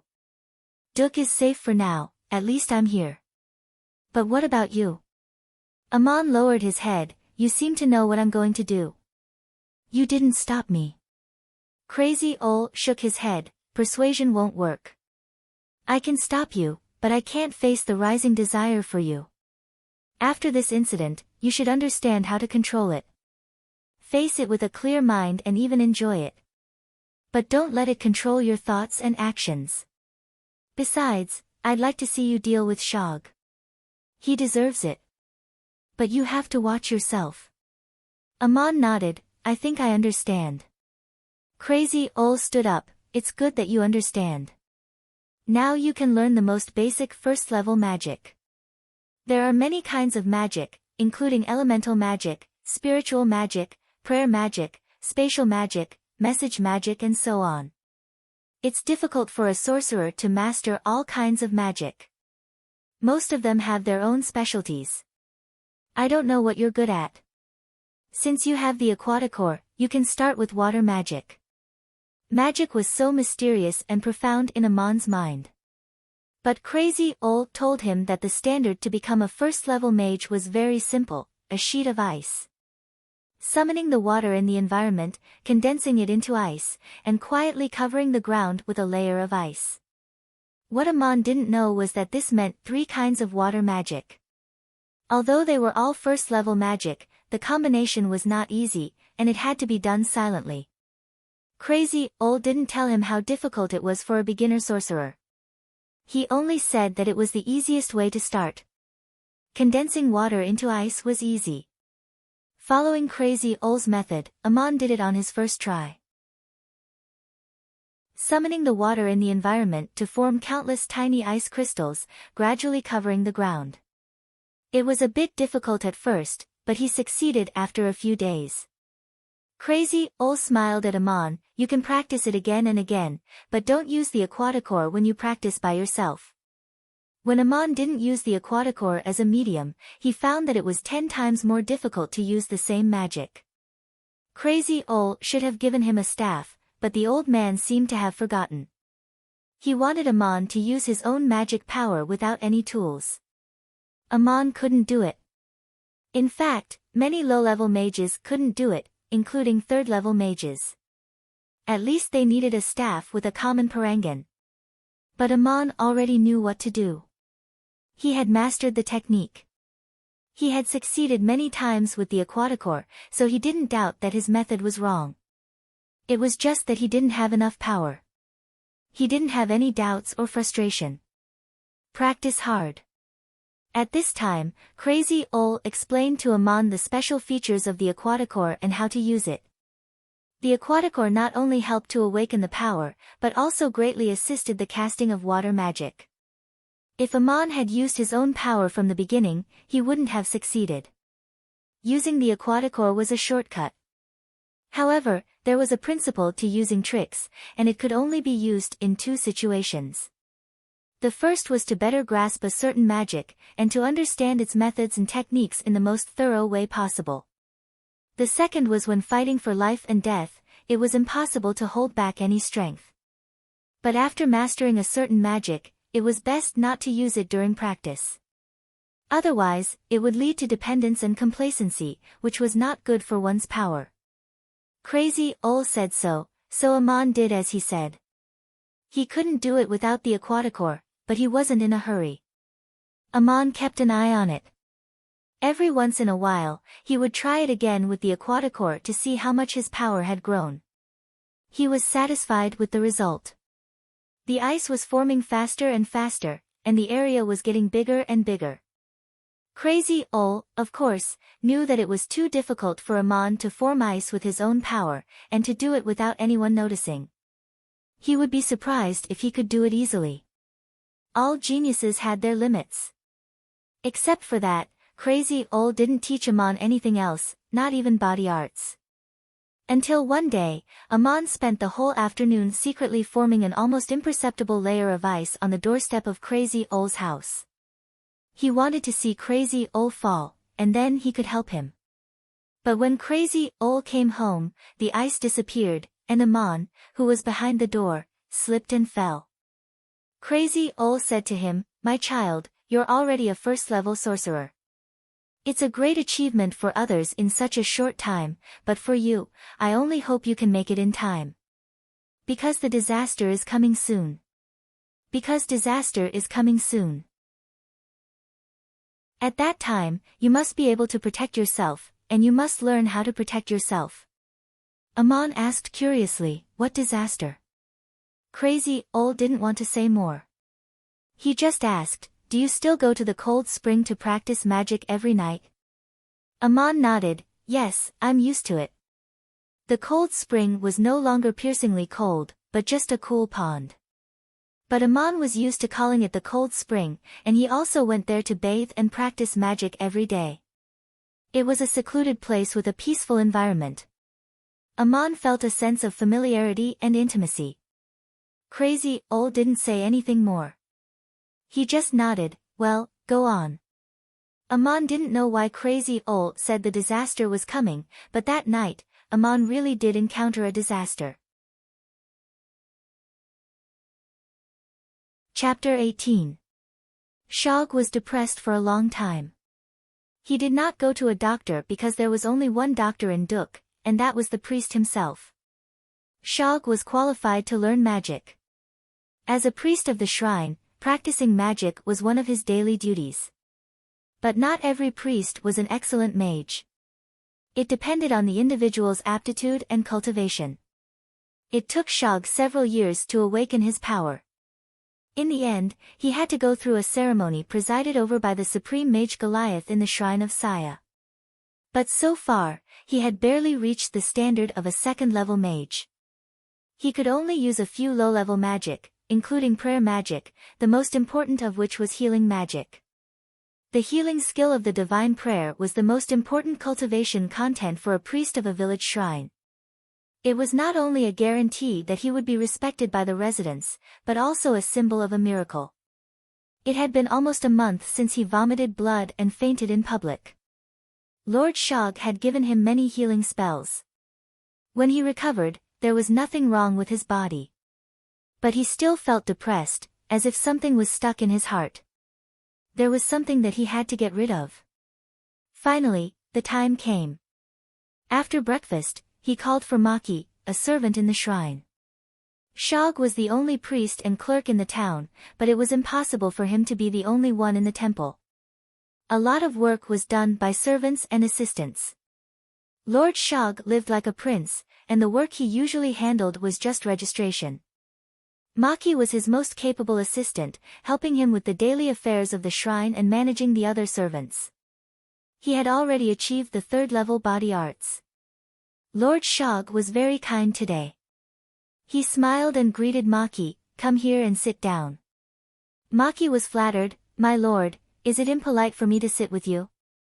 Lord Shog pretended to be displeased, "What are you talking about? You are my most capable assistant, my most trusted companion. What's wrong with sitting at the same table? Sit down, or I will be angry." Maki sat down at the table. Shog pushed a plate of snacks to him. It was a kind of fresh wild fruit that the servants picked in the forest east of the town. It was sweet and sour. Maki took one and ate it carefully. Shog smiled and asked, "Your body arts have reached the third level, right?" "He's only one step away from becoming an intermediate warrior." Maki hurriedly replied, "I was originally just an ordinary miner in the town. It was you who told me that there was something similar to physical cultivation in the mining techniques, and you also read me books about physical cultivation. That's how I was able to achieve what I have now. Don't worry, sir. I didn't tell anyone about it as per your instructions. Shog smiled happily. What's there to worry about? You're the one I trust the most. If you can become an intermediate warrior, I can go to the lords of the city and make an exception for you. If you're lucky, I can find an opportunity to make you a noble, or at least let you become a warrior of the shrine and a deputy with a divine title. Maki quickly stood up and took a step back. Thank you, Master Shog. I don't know how to repay you. Shog waved his hand. Sit down, let's talk. Maki, have you found out what I asked you to investigate a few days ago? Maki sat down again and answered seriously, as per your instructions, I've been keeping an eye on Amon for the past 10 days. He often goes to Crazy Ole's house, and he also goes to the charcoal forest alone at night, passing through a very hidden path among the rocks. Shog frowned. He's really brave. A kid going to the charcoal forest at night? What's he doing there? Maki shook his head. I don't know. After saying this, he seemed to feel that this answer was not appropriate. He thought about it and said, is he looking for ore cores again? He picked up so many ore cores in the charcoal forest last time. Does he want to try his luck again? Looking for ores in the middle of the night? Shog was puzzled. He lowered his voice and asked, what about the other thing I asked you to do? Maki also lowered his voice. I went to Amon's house 3 times when he went out at night. The drunkard didn't notice at all. There are very few things in his house, but they are also very simple. I don't even need to look through them. I found a few dozen silver coins and 2 gold coins. According to your instructions, don't touch anything until you find the parangons. The parangons should be with Amon all the time. I remember they were wrapped in a sheepskin. Shog moved closer to Maki. Maki, I want you to do one thing tonight. Maki's face turned pale and stiff. He did not speak for a while. Shog stood up and walked behind him. He patted his shoulder and said, the 20 parangons are all yours. As for the blue parangon, please put it in the Hall of Murin. Don't let anyone find it. It's for the goddess. I won't be there, and you didn't give it to me. Got it? Before Maki could answer, Shog put his hand on Maki's shoulder and said, if you can become an advanced warrior, I'll apply for the position of a temple warrior for you. Then you won't have to pay taxes and you'll still get your salary. As for the money, if it's a gift to the lord of the city, you may have the chance to become the 3rd noble in the town. You can choose how you want to live your life. But don't forget that I'm treating you as my most trusted assistant. Maki gritted his teeth. His face twitched a few times. Finally, he nodded, I understand, my lord. I'll do as you say. Shog went to the corner and poured 2 glasses of wine. He sat down again and handed one to Maki. Then he shook his head seriously, you're wrong. You must remember that this is not my order. If someone finds out, they can only say that you were following Amon and trying to find the place where he picked up the ores. I didn't know about it. In the middle of the night in the charcoal forest, Amon was practicing his water element summoning by the spring. He did not practice the magic taught by Crazy Ole. After all, it was in the nature of children to play, and Amon regarded water magic as a game. The water in the environment was controlled and condensed into tiny crystals, like a layer of mist. The crystals floated on the surface of the water and changed into various shapes. It was very interesting. Sometimes they were tiny water droplets, sometimes they were tiny ice crystals, and sometimes they dissipated in the air. Amon was having fun when he suddenly felt something was wrong. The muscles on his back tightened as if he was being watched. He stopped, took out the aquaticore with his left hand, and held a stick with his right hand. Crossing the gloomy charcoal forest in the middle of the night, Amon did not come empty-handed. He brought a very special stick with him. It was the most valuable thing in his house except for the parangons. Amon's father was a drunkard, especially after the death of his mother. But he was also the best blacksmith in Duk when he was young. That stick was a souvenir left behind by his drunkard father many years ago. It looked like a branch that was not very straight, and its surface was mottled. The yellow was rust, and the black was ash. It was almost impossible to tell that it was a high-quality iron embryo. The miners of Duk were forbidden to forge the processed iron into armor and weapons, and no one taught them how to do so. What they produced were only iron embryos and iron embryos. The best iron sand was not mined in the mines, but panned from the feces of an ironback that lived in the mountains rich in iron. It was very rare. When Amon's father was young, in order to test his skills, he secretly collected the best iron sand and smelted it into this embryo. Later, he never traded this stick for wine, but kept it in the fireplace as a stick to fiddle with the coals. Every time Amon passed through the charcoal forest at night, he used this stick as a walking stick for self-defense. The gloomy charcoal forest was not as dangerous as it looked. If one did not get lost, it was actually a very quiet place. But occasionally, there would be hares and wild dogs, and they would run away when they heard the sound of people. But in the most hungry times, wild dogs could also attack people or sheep, so it was always good to be careful. Holding the stick in his hand, Amon quietly looked around. The moonlight was quiet and silent. He didn't find anything. The surroundings were full of black rocks and bushes, the most suitable environment for hiding. Even if there was something hiding, it would be difficult to see it. For some reason, Amon always felt uneasy. He suddenly closed his eyes and clenched the aquaticore in his left hand. The aquaticore emitted a faint blue light, but Amon did not shine it out.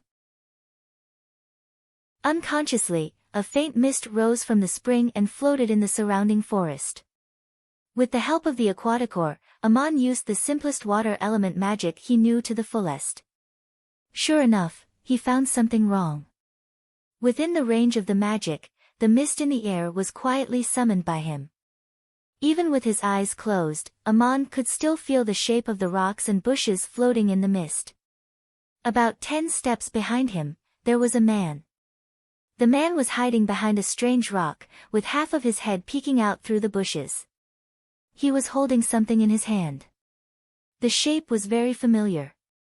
It was the most common miner's sledgehammer in Duk. Elemental magic was usually not used for detection because its sensing range was much smaller than that of detection magic, and its casting speed was slow. If the opponent was a shrewd mage, he might be able to detect it in an instant. Detection magic was an advanced magic, and the most typical one was the eye of puppetry, which could detect the situation in a very large range. Amon didn't know what detection magic was. He hadn't even heard of the eye of puppetry. But by doing so, he inadvertently used the simplest water element magic to achieve the effect of detection magic, and it was also in line with the most basic principle of detection magic. Maki, who had been following Amon in the dark, did not know that he had been exposed. But Amon did not move. He was still sitting there quietly. The night was getting darker and darker, and the chill in the air was getting heavier and heavier. Maki finally could not stand it anymore. He almost thought that Amon had fallen asleep, so he quietly walked out of the bushes with the sledgehammer in his hand. First-level warriors had extraordinary explosive strength. Second-level warriors usually needed agility in addition to strength. Third-level warriors needed to master the coordination of strength, speed, and endurance. As a third-level warrior in Rod Dick's personal guards, he could pierce through several cows with a single throw of his spear. Although Maki had never been trained in this way, he moved like a nimble leopard cat with the heavy sledgehammer. He barely made a sound. There was a small open space next to the spring. Maki walked out of the bushes and came to a place where Amon could see him. He was only about 20 steps away. Suddenly, a fierce look appeared in his eyes. He sped up and swung the hammer in his right hand. For a third-level warrior, this distance could be covered in the blink of an eye. There was no time for Amon to react, and Amon seemed to have no reaction at all. However, Maki had only taken 2 steps when something unexpected happened. His foot slipped, and his body swayed. He tried his best to steady himself, but his other foot slipped again when it touched the ground. Because of the inertia, he could no longer stand straight and fell to the ground. The hammer slipped out of his hand and fell into the spring. When he realized what had happened and tried to get up, he suddenly received a heavy blow on his shoulder. The pain almost made him faint. Maki struggled to raise his head and saw that Amon was already standing in front of him. Amon was pointing a branch at his face, and his other foot was stepping on his shoulder. This kid was so strong that he could not even turn over. The ground was so cold that he could not help but shiver. Amon asked in surprise, "Maki, why are you here? Why did you follow me here in the middle of the night?" It was Maki's bad luck today.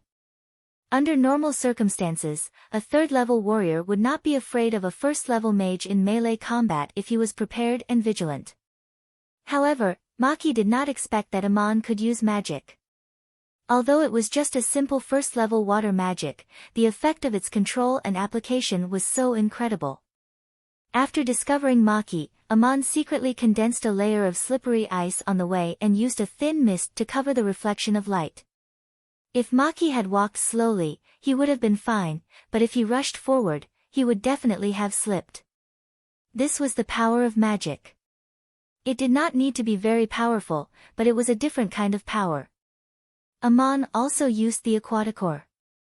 Maki was very angry. He stretched out his hand, trying to grab Amon's ankle. He shouted, "Let me go, Amon. If you can come here, why can't I? Child, how can you be so rude? Of course you can come to the charcoal forest. But why are you following me in the middle of the night?" Amon did not let go of Maki. He gently poked the back of Maki's hand with the branch in his hand. Maki gritted his teeth in pain. Fortunately, his bones were not broken. Only then did he realize that the stick in Amon's hand was not a branch. It was harder and heavier than pig iron. Maki panicked. He suddenly realized that in this place, Amon could kill him with the stick without anyone noticing. His original idea was to kill Amon quietly in a secluded place. He did not expect the situation to be reversed. He hurriedly explained, "Amon, I followed you just to see where you found the ores. I also want to try my luck." Amon narrowed his eyes, "You think I'm looking for ores in the middle of the night?" Maki replied, "Aren't you? Otherwise, why would you come to the charcoal forest every day?" Of course, Amon could not tell Maki that he was practicing magic. Suddenly, he realized that when he used magic to make Maki fall, this person must have noticed it. This was a secret that could not be revealed. He raised the iron stick in his hand but did not put it down. He asked coldly, Tian, have you followed me many times? Why did you rush towards me with a sledgehammer?" Chapter 19. Maki's voice lowered. I'm just getting impatient. I wanted to ask you where you found the ore core. Amon, we are neighbors. I watched you grow up. How could I hurt you? I'm sorry for what happened tonight. Let's just say it never happened. If you forgive me, I will. Maki's words stopped abruptly. Amon saw the strangest thing he had ever seen in his life. A thin layer of ice had formed on the ground, and in an instant, it enveloped Maki's entire body and froze him in place. Then, countless cracks appeared on the thin ice, and Maki's body shattered into countless small pieces. The layer of ice then disappeared, leaving only a dark red mark on the ground. Blood, flesh, and mud. Maki had silently disappeared forever. Amon looked up. It was crazy. Amon couldn't tell what magic this supreme sorcerer had just used. Was it freeze or space cutting? In the blink of an eye, Maki disappeared without even asking anything. It was the first time for Aman to witness a murder with his own eyes, especially in such a strange and horrifying scene. He took a few breaths before asking, "Crazy, Ol, you killed him just like that? Didn't you ask him clearly?" Crazy Ol's face darkened. "He followed you for 10 days and went to your house 3 times in the middle of the night. Today, he suddenly rushed to you with a sledgehammer. What other possibilities do you think?" Aman was shocked. "He went to my house. When I was not here." Crazy Ol nodded, "Yes. You were calm a few days ago, but you were not careful enough. Tonight, you made a breakthrough and found him. You have to pay attention to the slightest changes in the environment. Do you know how important this is?" "Alas, maybe I'm asking too much of you. You're just a kid after all. Anyway, you didn't kill him right away, which means you've passed the test of impulsive desire." Aman asked in confusion, "You said that I passed the test of impulsive desire. But why did you kill him without asking anything? At least let him explain." As he spoke, he looked at the dark red marks on the ground with lingering fear. He still hadn't calmed down. Crazy Ol said, "My boy, some things don't need to be asked. What you need to learn is not only magic or body arts, but also how to see the world clearly. Otherwise, what's the use of strength? Ferocious beasts have great strength. Do you want to be as ignorant as a wild beast?" Aman said, "Ignorant? I just want to know why he came. What did he want? Did he want to catch me or kill me?" Crazy Ol pointed at the marks on the ground. To catch a kid, he didn't need to swing a hammer like that, nor did he need to use such speed and strength. That was a fatal blow. He didn't even want to ask you anything before he wanted to kill you. Perhaps he was worried that he couldn't do it, so he used the most direct method without hesitation. Aman could not help but shiver slightly. "Are you so sure?" Crazy Ol sighed again. "Maki knows you because we are neighbors in the town. He watched you grow up and we are very familiar with each other. But he didn't wear a mask today, so he didn't consider what you would do if you recognized him. That can only mean one thing. Before he came here, he didn't think that you would tell anyone about this." Aman lowered his head. "I didn't expect Maki to do this. He deserves to die, but I'm also at fault. If I didn't take out the Aquaticor to force Shog, today's disaster wouldn't have happened." Crazy Ol nodded. "You knew he was sent by Shog?" Aman said, "How could I not have thought of it after you reminded me? He didn't even wear a mask. Not only to rob, but also to kill. So it must be Shog's order. Maki is Shog's servant." Crazy Ol came to Aman and patted his back, as if to comfort him. "You said you were at fault, but that's your own business. It has nothing to do with what happened to Maki. For him, you did nothing wrong. You could have killed him or not. But if you want to forgive someone's crime for some reason, you have to understand 2 things." Aman looked up. "What are they?" Crazy Ol answered slowly. "First, you have to understand that when anyone makes a choice, he also has to face the consequences, whether he is willing or not. Take Maki for example. Since he decided to do what he did, he should bear the consequences, whether he was aware of it or not. Second, if you choose to forgive and forgive, you have to understand and be able to bear the consequences. You have to figure out whether you're resolving the grudge or bringing more harm to yourself or others. As for Maki, as a level 3 warrior, there's no way he didn't notice that you used divine arts just now. Even if he can't kill you, he'll definitely report you. You didn't do anything wrong, but he wants your life." Aman lowered his head again. "You don't have to say so much. In fact, Maki didn't have to report me. You already told me that he was a 3rd-level warrior. If I let him go, he could have killed me." Crazy Ol laughed in a self-deprecating manner. "I can't even remember how many people I've killed in my life. This is the first time I've explained so much to a child. Aman, it's the first time you've seen someone kill someone in front of you. You're much calmer than I was when I was a child. Remember what happened today. There's a first time for everything. Experience is the wealth of life. Amon looked at the ground and answered in a daze, Maki is dead. He died of his own trap and Shog's desire. But Shog is still here. What should I do? Do as you see fit. Think about it. What would you do if I wasn't here? Crazy Ol answered. Then he thought it was too hard for a child. He looked at Duke in the distance with a mocking expression, if you're smart, you don't have to do anything.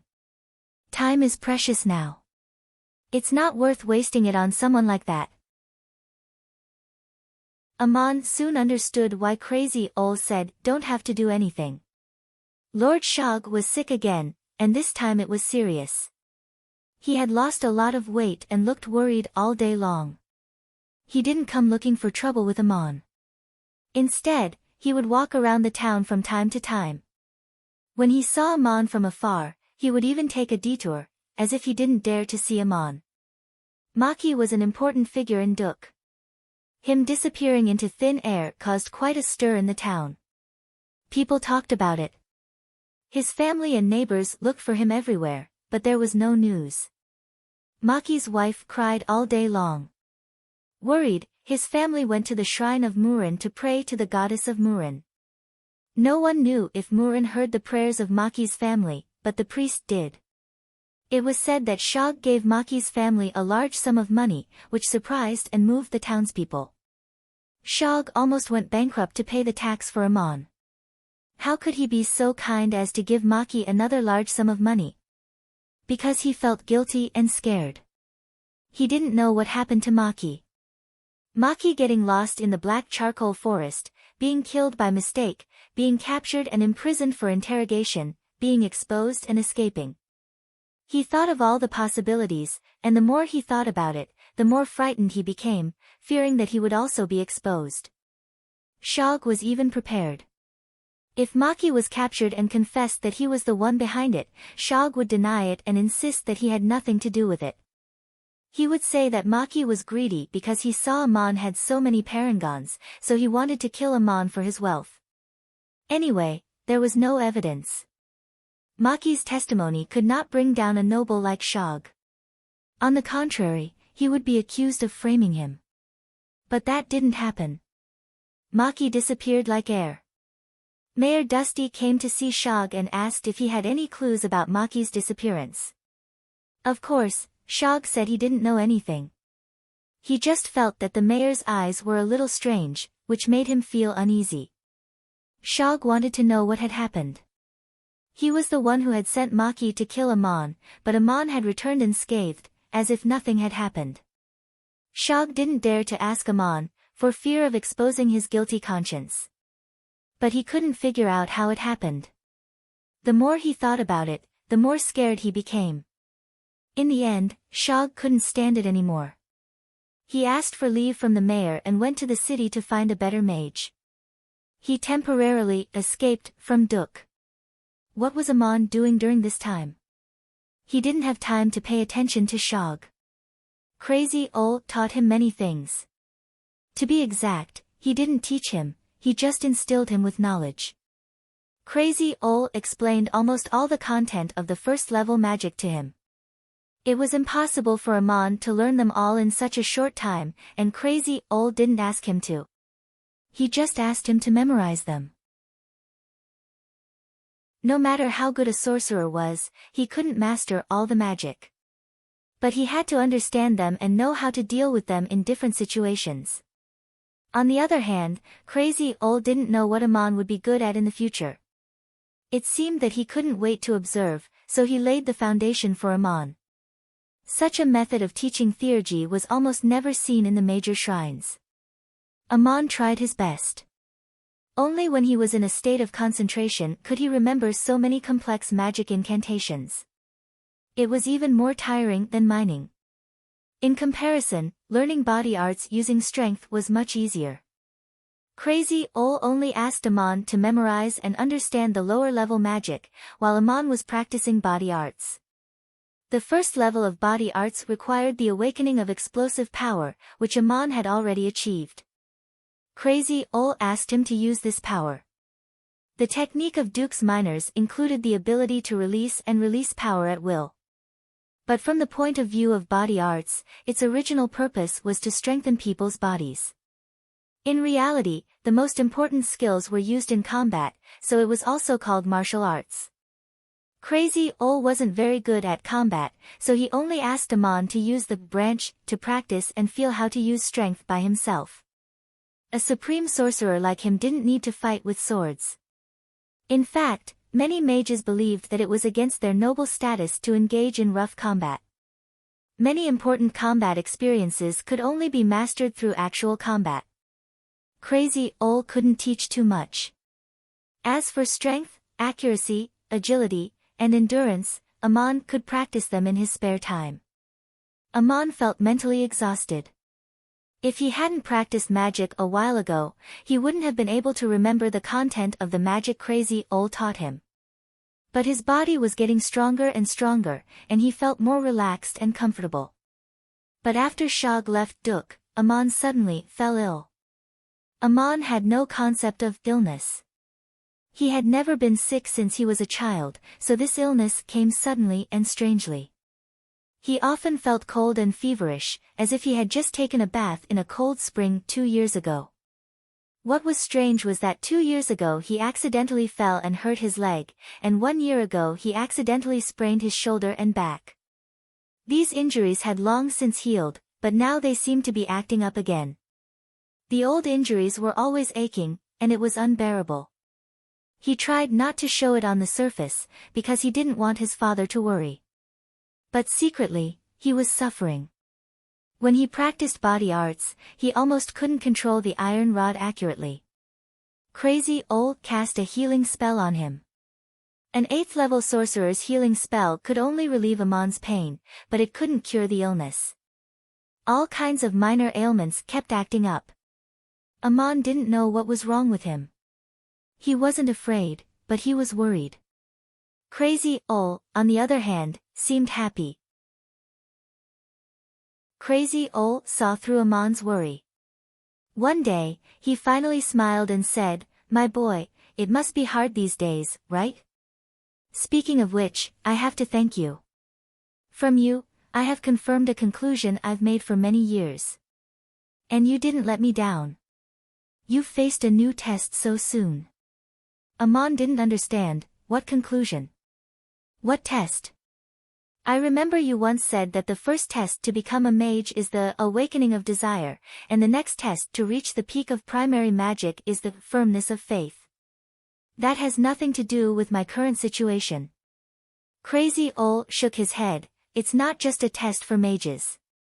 Since you've awakened the power of 2 sides, you're also facing a test of 2 sides.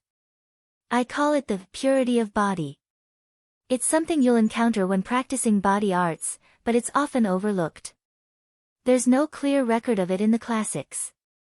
Before I explain it, listen to my experience. It is a lesson learned from countless casualties. Chapter 20. Nietzsche had traveled to many city-states on the continent and experienced many wars. When he became a supreme sorcerer, he observed many wars in an almost cruel way. He secretly made cold and meticulous statistics of casualties and discovered a problem that had been overlooked.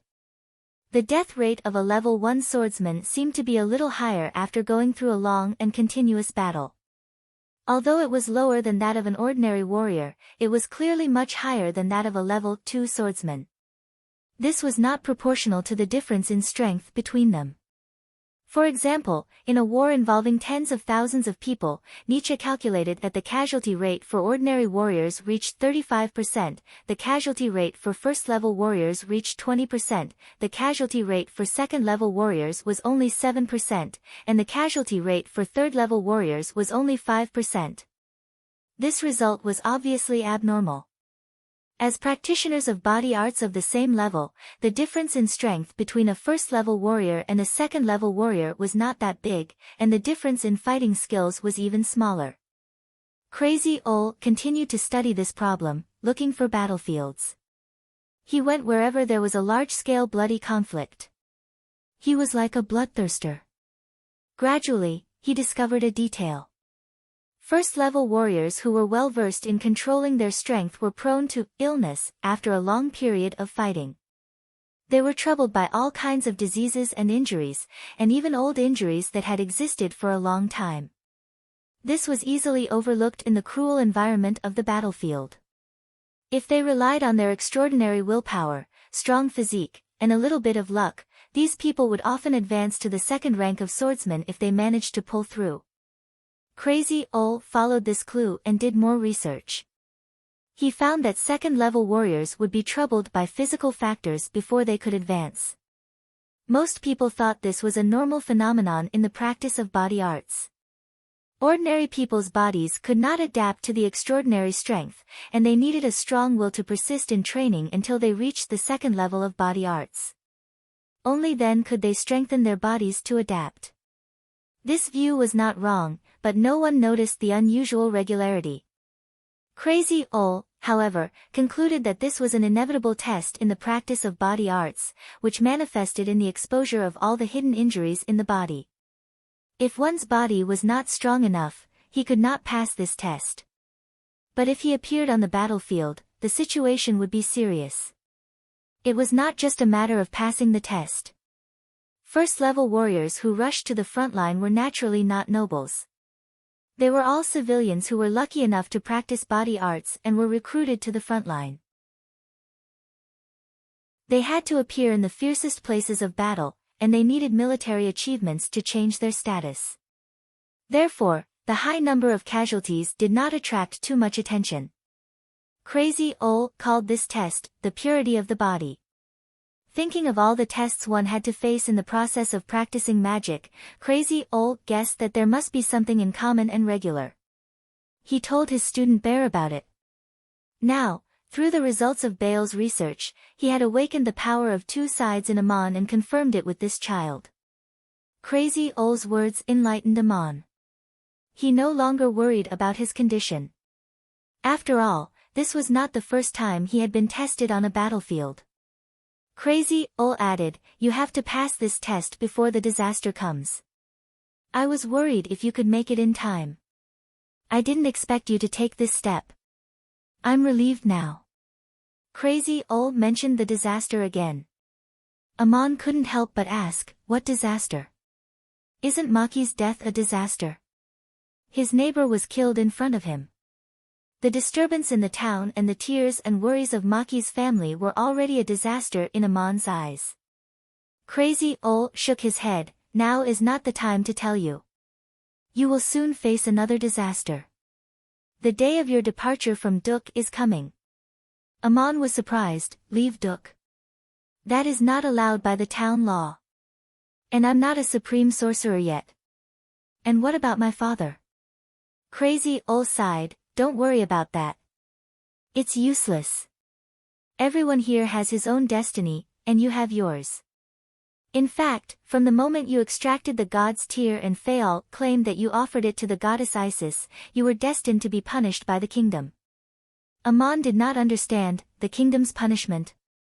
Crazy Ol sneered, "Dusty and Shog will pretend that they don't know, so they won't be held responsible. It was you who offered the god's tear to the goddess Isis. But now Maria should have arrived at the temple of Isis and become the adoratress. The news of how she got the god's tear in Duk must have been made public. The Hittite kingdom will not protest in public, nor will they pursue the matter. But there must be people who are dissatisfied in secret. A miner extracted the god's tear but did not report it according to the law. Instead, he offered it to the shrine of the neighboring Hittite kingdom. This is a serious crime. If we don't punish him, how can we prevent similar things from happening again? If we can't punish Rod Dick, why can't we punish you?" Amon frowned, "How will the kingdom punish me?" Crazy Ol said, "Find another crime. You will be beheaded if you violate some law or oracle. Otherwise, how can you warn the others? That's easy to figure out." Amon took a deep breath. "Decapitation. When?" Crazy Ol said, "Rod Dick hasn't left Hittite yet. I'm afraid the news will get out. But to punish you, we have to wait until the news of the adoratress's ascension to the throne is announced. Then an emissary will be sent from the capital. It should take more than 2 months. Soon. But you don't have to worry about being beheaded. I have some old friends here. I will arrange your departure in advance. Start preparing for your long journey now. Don't tell anyone. Amon's expression changed to one of panic and helplessness. Am I going to leave Duk? Leaving my father and you? He was just a boy who had never traveled far. He did not know what to do when he heard the news. Crazy Ol patted him on the shoulder and said, "My child, you will grow up one day. I have taught you so much. Do you think it's just for you to be a clerk in Duk? The world is big. Don't forget your promise to me. Unravel the secrets of the gods. As for here, I will arrange everything. When the storm is over, you can come back." Amon said, "I can come back. Well, that's good. But I..." Crazy Ol interrupted him, "But you haven't learned more, have you? I will try my best to record everything I know and give it to you. The rest is up to you. I not only want you to unravel the secrets of the gods, but also to prove this path yourself. So I don't want you to take the wrong path. I have already taken the wrong path. Even if I become a 9th-level sorcerer, it will be the end. Now, I want to remind you of 3 things. You must remember them, and don't ask why." Amon was a little stunned. "Tell me, I will." The 3 things Crazy Ol told him were very special. First, no matter how strong Amon would become in the future, he should try not to kill people directly. It was not that he could not kill people, but he should try to avoid killing people directly. There was a big difference between the two. If he had to hurt people directly, including living beings, he should try to use as little force as possible to achieve the same effect. Second, no matter how big the disaster was, he should try not to make people hate him. If it was inevitable to make some people hate him directly, then he should make more people feel grateful to him and respect him from the bottom of their hearts.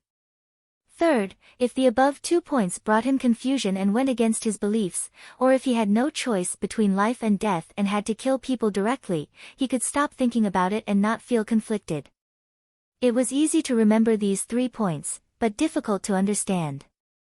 Amon blinked his eyes and thought for a long time. Since Crazy Ol did not allow him to ask why, he asked another question. "You want me to avoid killing people directly, but why did you kill Maki that day and use so much force?" There seemed to be a deep helplessness in Crazy Ol's eyes. "These are the things I want you to remember. As for me, it doesn't matter anymore." "Child, do these 3 points give you any sense of familiarity?" Amon shook his head. "I can't remember. It's the first time I've heard of it." Crazy Ol said, "It's also the first time I've told someone this. It was mentioned in Bear's message, but he didn't explain why. Amon, give me that branch of yours for a few days. I need to rework it." Crazy Ol changed the topic. The branch was, of course, Amon's iron rod. Amon gave the rod to Crazy Ol. When he got home, he thought about what they talked about today. He was not only worried about the disaster in the future, but also curious and yearning. He was silently preparing for the long journey. In fact, there was nothing to prepare. He did not know where he was going, and he was more concerned about what would happen to his drunkard father after he left. He had to take the aquaticore with him, and he planned to keep the other 20 parangons, enough for his father to use for several years. Crazy Ol promised to take care of things here. After all, he could come back again, so there was no need to worry too much. The 3 things Crazy Ol told him to remember were mentioned in Bear's message, but when he recalled Bear's message last time, he did not mention them. It seemed that at least he did not tell Amon everything. What else did he keep? A few days later, Amon's illness was cured. All the ailments disappeared naturally. That night, Amon was sitting at home. For some reason, he felt that every muscle and every pore in his body was so comfortable. Even his every breath was so joyful. This was the body that truly belonged to him. Only in this way could he use the awakened power in his bloodline without any awkwardness. He had passed the test of body purity, and his body arts had advanced to the second level. According to Crazy Ol, Amon should continue to practice second-level magic. Amon wanted to go to the charcoal forest, but since that was the case, he went to Crazy Ol's house to tell him the news and ask him how to practice second-level magic. When he came to the gate of Crazy Ol's yard, he felt something was wrong, as if there was an invisible force blocking the gate. As soon as Amon touched the force, he heard a voice in his ear, "Mr. Nietzsche, is the man outside the boy you were talking about?" It was the voice of an old man, not from the town. Then Amon heard Crazy Ol's voice in his ear, "Yes, Goliath, he is Amon." It turned out that Crazy Ol had a guest, Goliath. Amon had never heard of this name. Amon only heard the question and the answer, and then there was no sound. The force in front of the gate had no intention of letting him in. Obviously, Crazy Ol and Goliath didn't want Amon to hear what they were talking about, nor did he want him to disturb them. Amon stood in the corner of the yard and waited quietly. Not knowing what Crazy Ol and the guest were talking about, Amon suddenly heard Goliath's voice saying agitatedly, "Nietzsche, please don't offend the gods in front of me. I have my beliefs, my principles. Please stop talking about the prophecy of the catastrophe."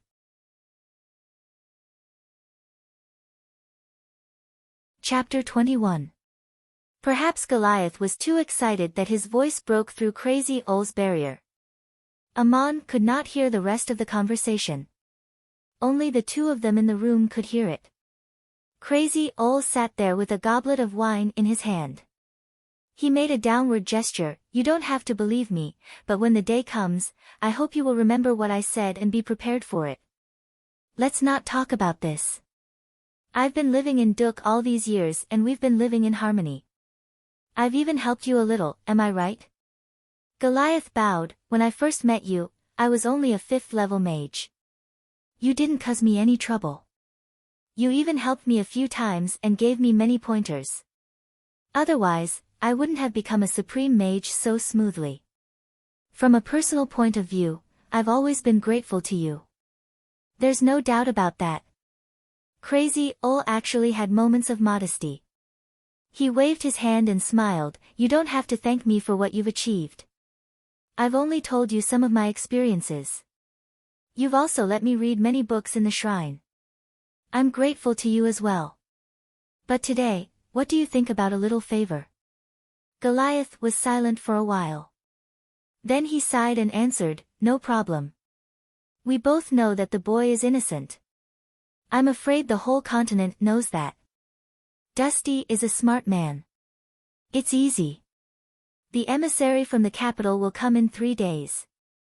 Crazy Ol stood up, "Then let's go to him. I'll go with you. He won't dare to disobey you, and he won't dare to tell anyone about what happened today." Goliath smiled. "When the time comes, I naturally won't ignore him." When they were about to leave, Crazy Ol suddenly said, "Goliath, although you don't want me to say it, I have to say it one last time. If the catastrophe really comes, I hope you can survive. Don't throw away your life needlessly, and don't give up on your faith. I know what you've achieved. You will become a 9th-level mage." Goliath stood still in front of the door. After a moment of silence, he said, "Do you have anything else to say?" Crazy Ol thought for a moment. "If Amon comes back one day, I hope you can comfort him and help him if you allow it." Amon didn't know how long he had been standing in the corner. Suddenly, the gate of Crazy Ol's house opened and 2 people walked out. The guest was an old man with a goatee.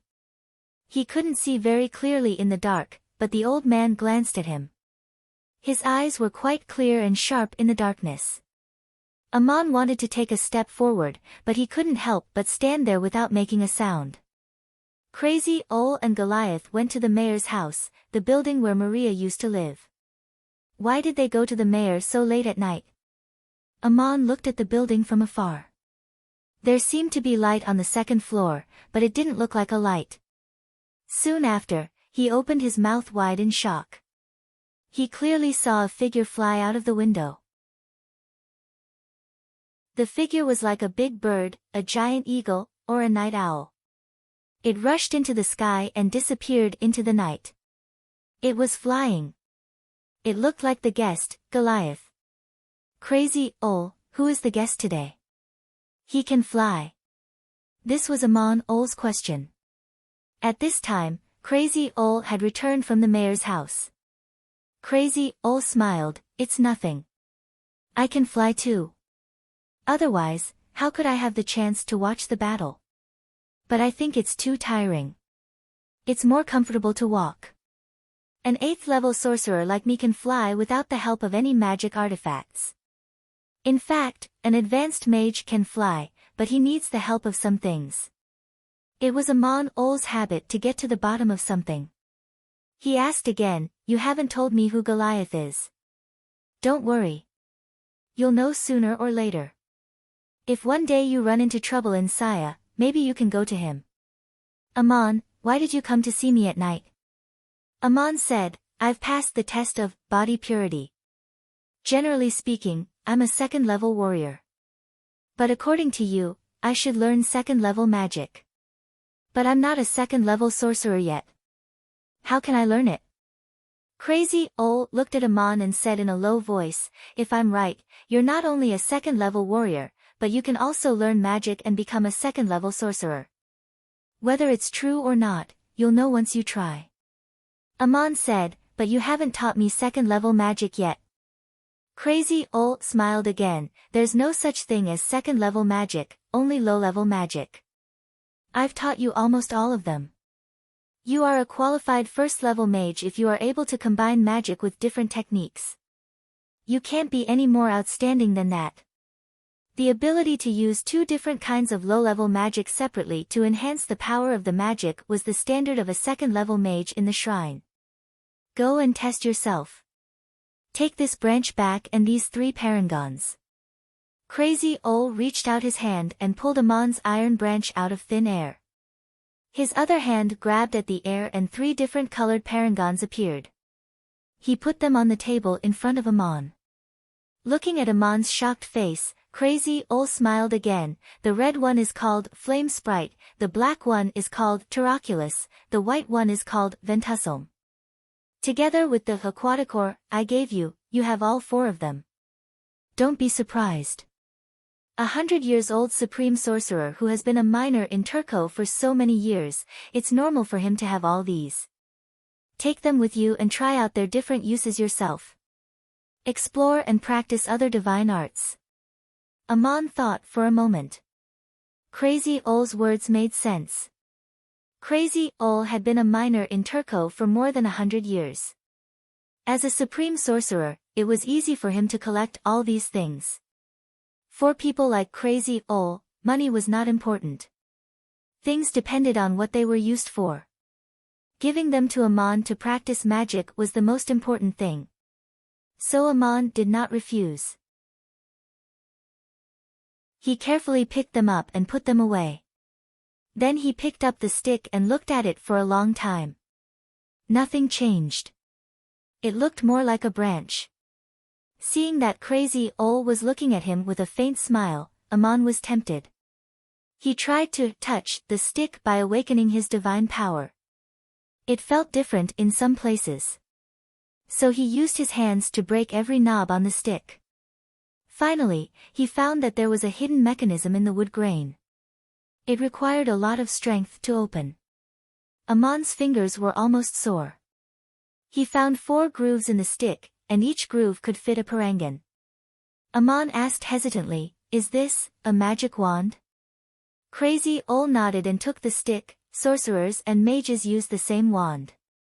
But as a young low-rank sorcerer, holding a wand is like announcing your identity to everyone. It's no different from seeking death. So I changed this stick into a wand. The material of the wand has been changed, but it can still be used as a weapon. It took me a lot of effort to set the parangan. I even destroyed the parangan to cover it with a complete shell. It's hard to tell that it's a wand unless you're a supreme sorcerer. Even a 9th level sorcerer won't notice it if he's not paying attention, as long as you don't use the wand to cast magic in front of them. There are 5 grooves in total. The 4 hidden grooves on the body of the wand can be set with all kinds of parangons. Of course, you can set all 4 parangons in it. It's the most versatile way. There's also a very hidden groove on the head of the wand. Even if you know it, you won't be able to open it unless you're an advanced warrior and an advanced sorcerer at the same time. I can't even open it after I finish the work. I'm afraid only the gods can find it. If possible, this groove is for you to set the god's tear in the future. If you set the god's tear in the wand, you can't set other parangons in the other 4 grooves. You have to set the Aquaticore, the Flame Sprite, the Taroculus, and the Ventasalamander in sequence. It's the same structure as the Wand of the Sentinel of Isis, but it looks different and the effect may be different. You know I'm a supreme sorcerer, but you don't know that I'm probably the best craftsman on the continent. The twig in your hand is the proudest work of my life. Crazy Ol finished his speech in one breath. His hands caressed the iron wand, and his face showed a little bit of pride. If it were an ordinary mage who saw these crystals and this wand, his jaw would probably drop. However, Amon had been shocked too many times recently. His nerves were tough and he was very calm. He stood up and said only 3 words, "Thank you." Crazy Ol waved his hand. It's hard to say who should thank whom more.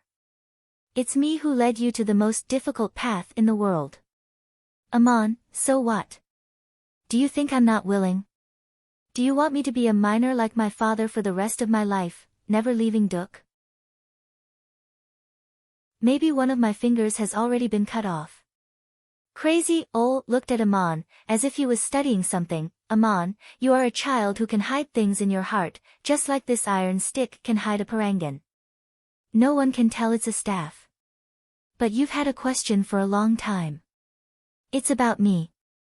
Tell me today. I can read your eyes when you look at these parangons. Amon lowered his head. In that case, I'll ask. The ore core used to mine the god's tear was borrowed from you by my father. That's why I've been through so much. And you said that from the moment I mined the god's tear, many things were bound to happen. Did you do it on purpose? I knew it was the god's tear in the ore core. Amon finally asked the question that had been bothering him for a long time. Crazy Ol was a little embarrassed. He looked down at the iron wand and said, among all the supreme sorcerers and mages, I should be the one who knows the most about mining parangons. No one else could have been a miner in Duk for more than 100 years. The ore core is a magical thing. Before it's opened, no one can be sure that there is a parangon in it, let alone what kind of parangons it is. I've spent my whole life trying to figure it out. All I know is that the ore core is different from the others I'm familiar with. It's probably the god's tear that I've never mined before. I lent it to your father and you opened it. It's the god's tear. I'm right. Amon hesitated, then why didn't you? Crazy Ol continued, then why didn't I keep it for myself? The god's tear is no longer of much use to me. Besides, it's Bear who kidnapped the adoratress of the temple of Isis and took away the god's tear. It's all because of me. I'll just return the god's tear and the adoratress. Besides, if I didn't let you mine the god's tear, how could I carry out my plan? You're right, I did it on purpose. Amon didn't ask further. He just nodded and said, oh, I see. Crazy Ol pointed to the black parangon and said, special crystals have more than one use. For example, this Taroculus is the best auxiliary artifact for using earth magic. It can also support some strength-based magic, and it can also be used as a carrier for message magic. I have written down all the information I know about cultivation in the form of a magic scroll. You can read it slowly. But the message magic I use has a special feature. Only when your magic reaches a certain level can you read the contents of the scrolls. After that, the recorded information will disappear automatically. Then he pointed to the white parangan and said, "The Ventusulum is not only the best auxiliary artifact for air magic, but also one of the best carriers for spatial magic. But sometimes it needs to be modified. I've had this Ventusulum for many years. I've made it into a spatial artifact. It can hold many things, but now it's empty. If one day you become a 6th level sorcerer and can use supreme spatial magic, you can open it and use it." Amon interrupted, "Isn't the 6th level an advanced sorcerer? How can you use supreme magic?" Crazy Ol smiled, "It's not just supreme mages who can use supreme magic. In fact, all kinds of magic can be performed with the help of auxiliary tools. But the measure of a supreme mage is another matter. In fact, the evaluation criteria for a 6th level mage was not only to pass the test of Devil's Temptation, but also to be able to use supreme magic with the help of props, or to perform at least one supreme magic without any props, and so on. It's too early to talk to you about this. The Taroculus contains all the information. You'll know when you can see it." Amon suddenly felt that there was something wrong with Crazy Ol's behavior today. It was as if he wanted to explain everything at once. He couldn't help but ask, "What's wrong with you today? Am I leaving immediately?" "Crazy Ol, poor child, you're so smart. You'll be banished tomorrow morning. Today is your last night in Duk. There are a few things I'll tell you tomorrow when I send you off. Now I want to ask, have I ever said that you're my student, and have you ever called me teacher?" Only now did Amon realize that he had never called Nietzsche teacher. He had always called him Crazy Ol, not because he was disrespectful, but because he had been used to it since he was a child. Hearing this, he hurriedly stood up, knelt down and kissed the soil in front of Crazy Ol's feet. Then he said, "Teacher Nietzsche, in my heart, you're already my teacher. Of course I'm your student." Crazy Ol did not stop Amon from performing the most solemn ceremony. Instead, he laughed and said, "Amon, if one day you can unravel the secrets of the gods, or even become a god, then today's scene will be very memorable. Or rather, it will be very ironic. I've recorded this scene in the Taroculus. Child, you don't have to call me teacher. In fact, I haven't taught you much, and I don't want you to become my student or another me. I just want you to fulfill my wish. It seems that no one can teach you this. Sorry to trouble you." Amon replied respectfully, "I won't forget." Crazy Ol seemed to be full of emotion, "Who can tell whether you'll forget or not?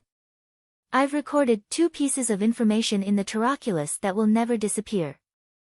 One is the scene of you kneeling in front of me. As for the other, it's related to Maria. Do you want to take a look?" Amon was curious. "Maria? I want to see it." Crazy Ol said, "You haven't practiced message magic yet. Let me show you first." Before his voice trailed off, Amon saw the black crystal on the table become colorless and transparent. Its edges and corners glowed, turning into a dodecahedral light ball. Then the light ball expanded, and a 3-dimensional image appeared in it. It was a line of Igut's cursive writing on the wall, "Amon, my name is Eco." Seeing Amon's puzzled look, Crazy Ol explained with a smile, "That's what Maria wrote in her room. She wanted to tell you her name, but she didn't. She just wrote it in a corner of the room, but later erased it. This is probably the last time she uses this name, and the last time she writes in the secular world. Do you think she has forgotten, or is it hard for her to forget? I'm afraid even the gods can't tell." The next day, when the people were still having breakfast, the bell in the shrine of Murin rang again. When the people hurriedly ate their food and rushed to the square in front of the shrine, they found that this time the bell was rung by Dusty himself. The mayor looked very solemn. Seeing that almost everyone had arrived, Mayor Dusty opened a scroll and read aloud, "This is an irrevocable decree jointly issued by the Empire of Igut and the Hittite Kingdom. Every region of Saya should send warriors to help hunt down the evil sorcerer bear.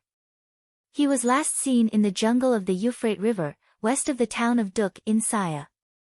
Here, Dusty closed the scroll, paused, and continued, Bear is an evil sorcerer. His pursuers must be real warriors. He escaped from the temple of Isis in Igut to the jungle of the Euphrates River. Those who can find and kill him must be blessed by the goddess Isis and Murin. Finally, such a warrior has appeared in our town. I've decided to send him to carry out the decree of the Hittite kingdom. Shog was not here. Except for Crazy Ol and Amon, only Mayor Dusty could read. No one noticed that the parchment in his hand was very old. It was a decree from 30 years ago.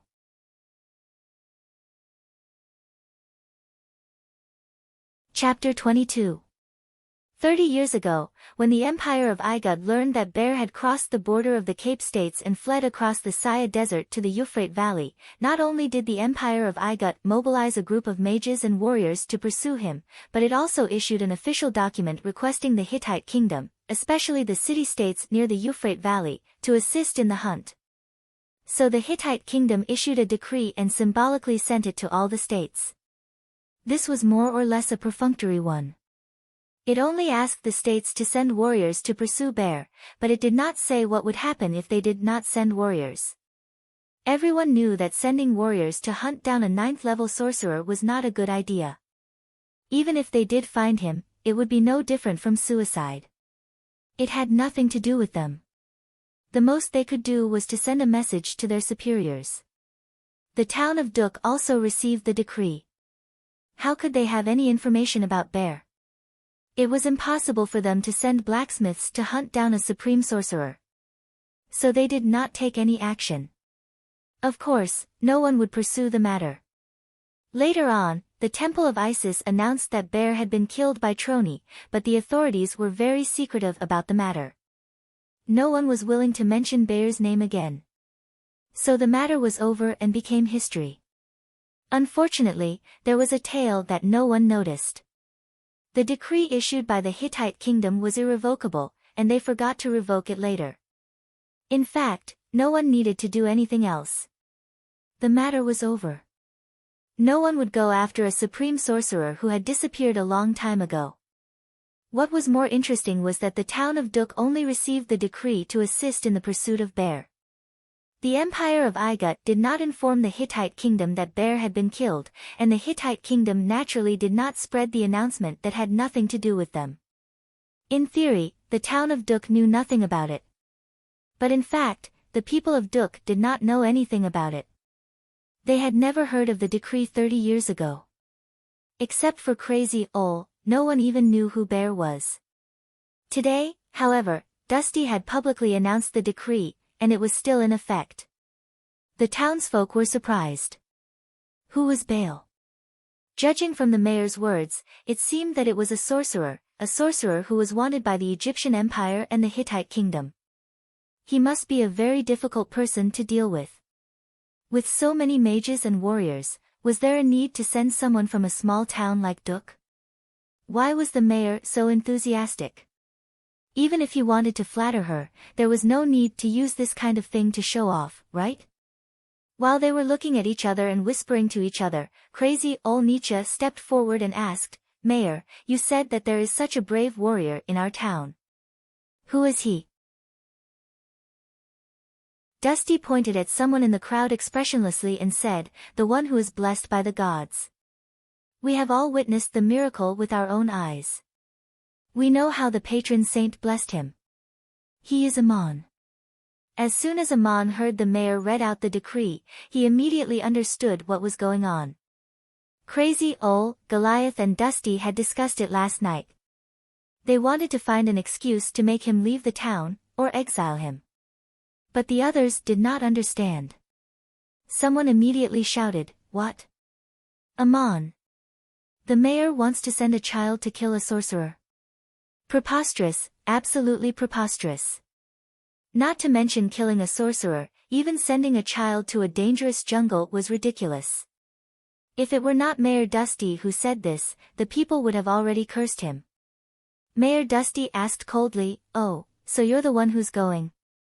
This sentence dispelled most of the questioning voices, but there was one person who walked out shakily and knelt down in front of the mayor. "Sir, please send me." This man was Amon's father. It was rare that he did not drink too much today. Mayor Dusty looked at him and asked emotionlessly, "Are you a warrior? Have you ever received special favor from the Sentinel Goddess?" "I'm sorry, but I've decided. I will send Amon." Amon's father's lips trembled. He wanted to say something, but Amon and Crazy Ol helped him up and whispered something in his ear. He was shocked to hear this, but he nodded in the end. So it was decided. Amon, as the warrior of Duk, would go deep into the jungle to hunt down the evil sorcerer bear and carry out the decree of the kingdom. The mayor only gave Amon 2 hours to go home and pack up. No one was allowed to see him out of the town. As a supervisor, Dusty accompanied Amon home after the crowd dispersed. In Amon's memory, it was the first time that the mayor had stepped into his yard. Amon was the warrior chosen by Duk, so he deserved the honor. The mayor gave him a bag of money and a knife in the name of the whole town. Warriors also needed to spend money to buy things. At the same time, they also needed weapons. The saber given to Amon by the mayor was naturally made of fine iron. It was both sharp and tough, resistant to wear and tear, and not easy to break. The only drawback was that it was a little small, less than a foot long. It would be better to use it to skin the prey than to hunt down the sorcerer. Amon did not have many things with him. He only brought the twig and 2 leather bags. One small bag could hold valuables, and the other big bag could carry a lot of things on his shoulder. He wanted to leave the 20 parangons he had with him to his father, but his father insisted that he take half of them with him. He would need money if he went out. Mayor Dusty said, the town should pay for Amon's expenses. "I've brought the bag of money." Amon's father opened the bag and found 5 parangons, 5 gold, 10 silver, and dozens of copper coins. Amon took a look and took out the 5 parangons. "Father, these are for you. I'll take the rest." His father shook his head, "You'd better take all the parangons. It's more convenient." Dusty couldn't help but interrupt, "Old drunkard, you don't know much about the outside world. In many village pubs, a glass of wine costs only 1 copper coin. If you pay with a parangan, you can even buy a pub. You have to bring change. It's convenient and less troublesome." A parangan was equivalent to 20 gold baht. The weight of a gold coin on the continent was 1 stok, and the weight of a silver and copper coin was half a baht. A gold coin was worth 20 silver coins, and a silver coin was worth 100 copper coins. If a glass of wine was sold for 1 copper coin, and Amon paid with a parangan, the pub would have to give him 39,999 copper coins. Amon's father's jaw dropped. It cost him a silver coin to buy a bottle of wine in Duk. His small glass could only hold 5 glasses at most. He was stunned for a long time before he said, "My son, you really should go out." Mayor Dusty left. Amon and his father split the money. In the end, Amon only took the bag of money given by the mayor and left the 20 parangons to his father. Hearing Dusty's words, his father gave Amon another 30 silver coins. That was the money Judah gave him last time. Crazy Ol and Amon both told the drunkard that the mayor was just looking for an excuse to let Amon leave the town because Shog wanted to get back at Amon. Everything was arranged and there was nothing to worry about. He would come back after a while. When only the father and son were left in the house, Amon didn't know what they said to each other. When Amon left, there was an extra bottle of wine in his backpack. It was his father's best wine. The Dushans saw Amon off at the eastern entrance of the town as if he was a warrior. They watched him walk on a winding path in the forest. This trail was left behind by people who usually went hunting, and there were also people who went to the edge of the mountains near the town to pick wild fruits and vegetables.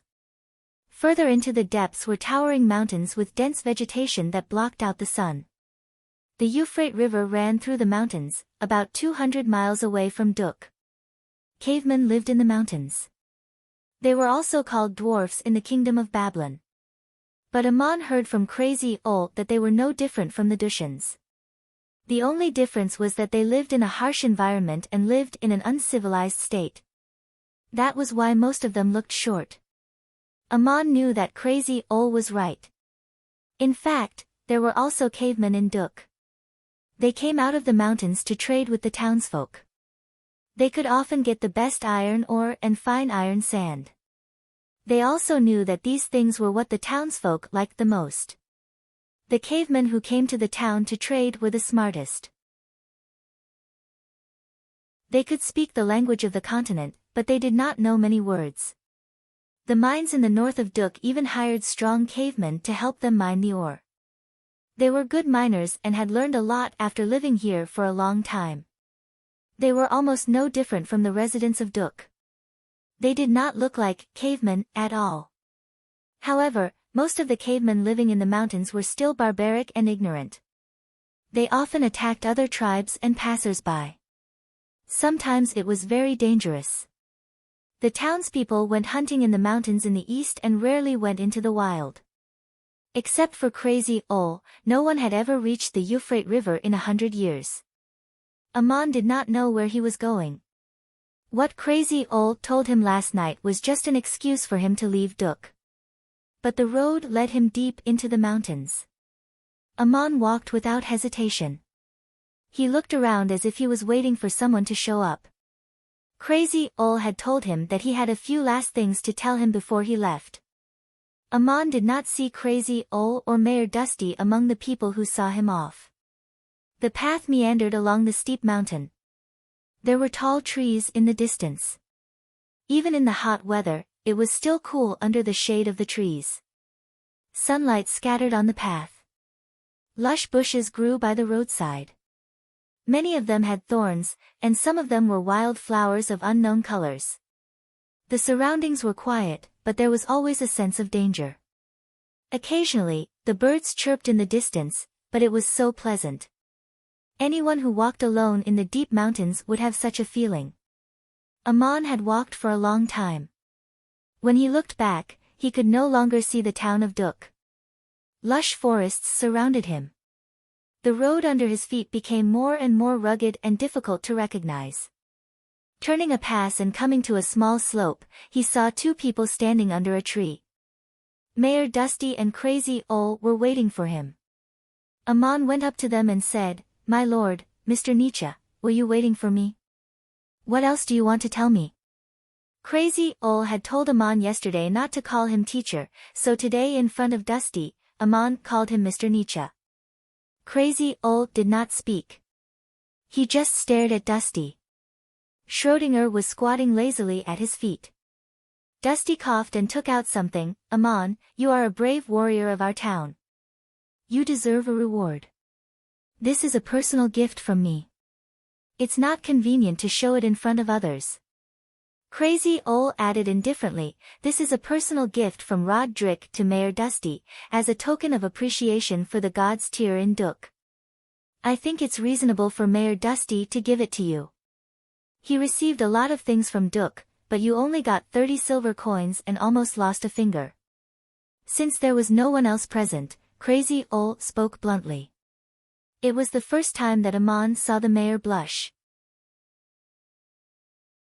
The mayor handed over 2 certificates in an exquisite waterproof leather case, signed and issued by Rod Drick, the governor and chief priest of the city of Cape of the Egyptian Empire. The certificates were written on high-grade Igut papyrus, which was made from a kind of grass growing on the banks of the Nile River. It was the most convenient writing material and one of the most important exports of the Empire of Igut to other parts of the continent. The high-grade papyrus that Amon saw was usually used to write official documents of the empire. Amon was literate and could recognize that one of them was a certificate of identity for Egyptian citizens, but the column for the name was blank. At the very end, the signature of Rod Drick and the seal of Straits City were correct. Whoever got it and wrote their name on it was equivalent to obtaining the citizenship of the Empire of Igut. Rod Drick actually gave such a certificate to Dusty. It was very precious.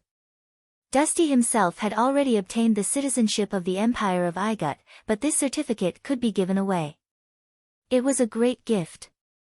Rod Drick was very considerate in leaving such a certificate.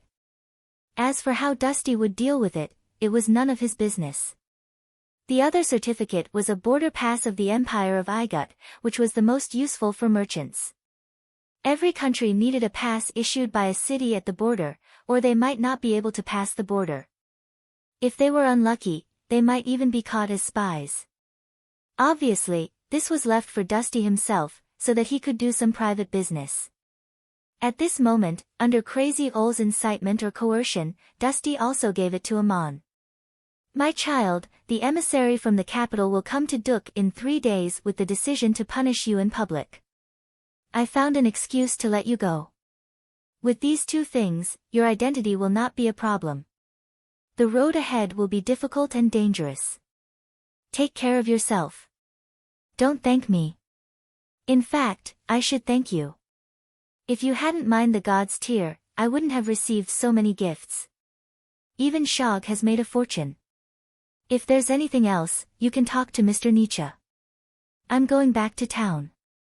I'll see if anyone follows me. Dusty left, leaving Crazy Ole and Amon alone. Crazy Ole looked at his back and said, Dusty is a good man. You should thank him. Although he has gained a lot because of you, it's only right for him to give these to you. There are many things a man can do or not do. Some things should be done, but he has to pay a certain price. As long as he does it for you, you should be grateful. My child, you must remember this. Amon nodded. I'll keep that in mind. Is there anything else I can do for you? Crazy Ole pointed at Schrödinger at his feet. Take this cat with you.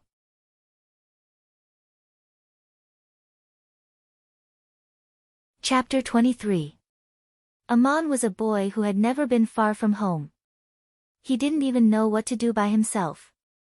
Crazy Ole asked him to take a cat with him. Cats were not as obedient as dogs, and they could not be taken away at will. He asked awkwardly, why do you want me to take Schrödinger with me? Can it go with me?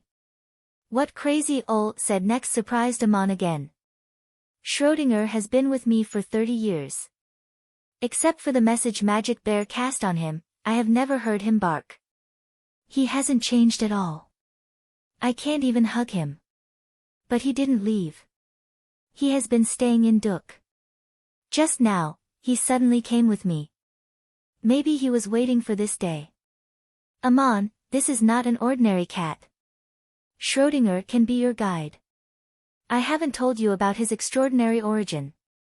Amon asked in surprise, what's his origin? Is there anything else you haven't told me? This cat was incredible. The fact that he hadn't changed for 30 years and never made a sound was beyond the comprehension of ordinary people. Crazy Ole did not answer. Instead, he asked another question, do you know where you are going? Amon looked at the 2 documents in his hand and said, isn't it the Empire of Igut? You must have asked the mayor to give it to me. With it, I can cross the desert to Igut. Crazy Ole shook his head, no, it's for your future. I didn't ask the mayor to announce the decree just to make up an excuse. I really want you to find Bear. Think about it. Who is most likely to find the place where Bear was last seen? Amon pointed at the cat on the ground, of course it's Schrödinger. But you haven't been able to get him to take you there for so many years. How can I do it? Maybe he has forgotten. Is there anything else you want to tell me that you haven't told me? At this time, please say it all at once. Crazy Ole glanced at Schrödinger and said, then I'll tell you everything. Bear took not only the adoratress and the god's tear from the shrine of Isis, but also a sacred relic and a cat according to the secret information I've gathered over the years. The temple of Isis had once issued a secret order to retrieve these 2 items. Only the senior priests of Igut knew about it. It was normal for the temple of Isis to secretly search for the holy relic, and the temple of Isis did not want the news of the lost holy relic to be made public. But why would they search for a cat, and why would Baal take the cat away? There must be something more to it. Although Bell didn't tell me, I guessed that the cat must be Schrödinger. But in the past 30 years, I have never been able to solve this riddle, and Schrödinger has never paid any attention to me. To tell you the truth, I have tried many times to find Bear's whereabouts through Schrödinger, but I have never succeeded. It seems that the cat likes you. I saw you holding it, and that is the most surprising thing I have seen in the past 30 years. Next, you should practice the second-level magic. The test you will face is faith. I have only explored the secrets of the gods to this point. My child, this is a difficult path. That is why I don't let you call me teacher. The path you are going to take is not something I can guide you. Obviously, Bear knows more. Finding Bear's whereabouts is the first step to unlocking the secrets of the gods. He must have left a message on how to proceed from here on out. Leave Duck to find Bear. You may succeed if you take Schrödinger with you. Don't be afraid.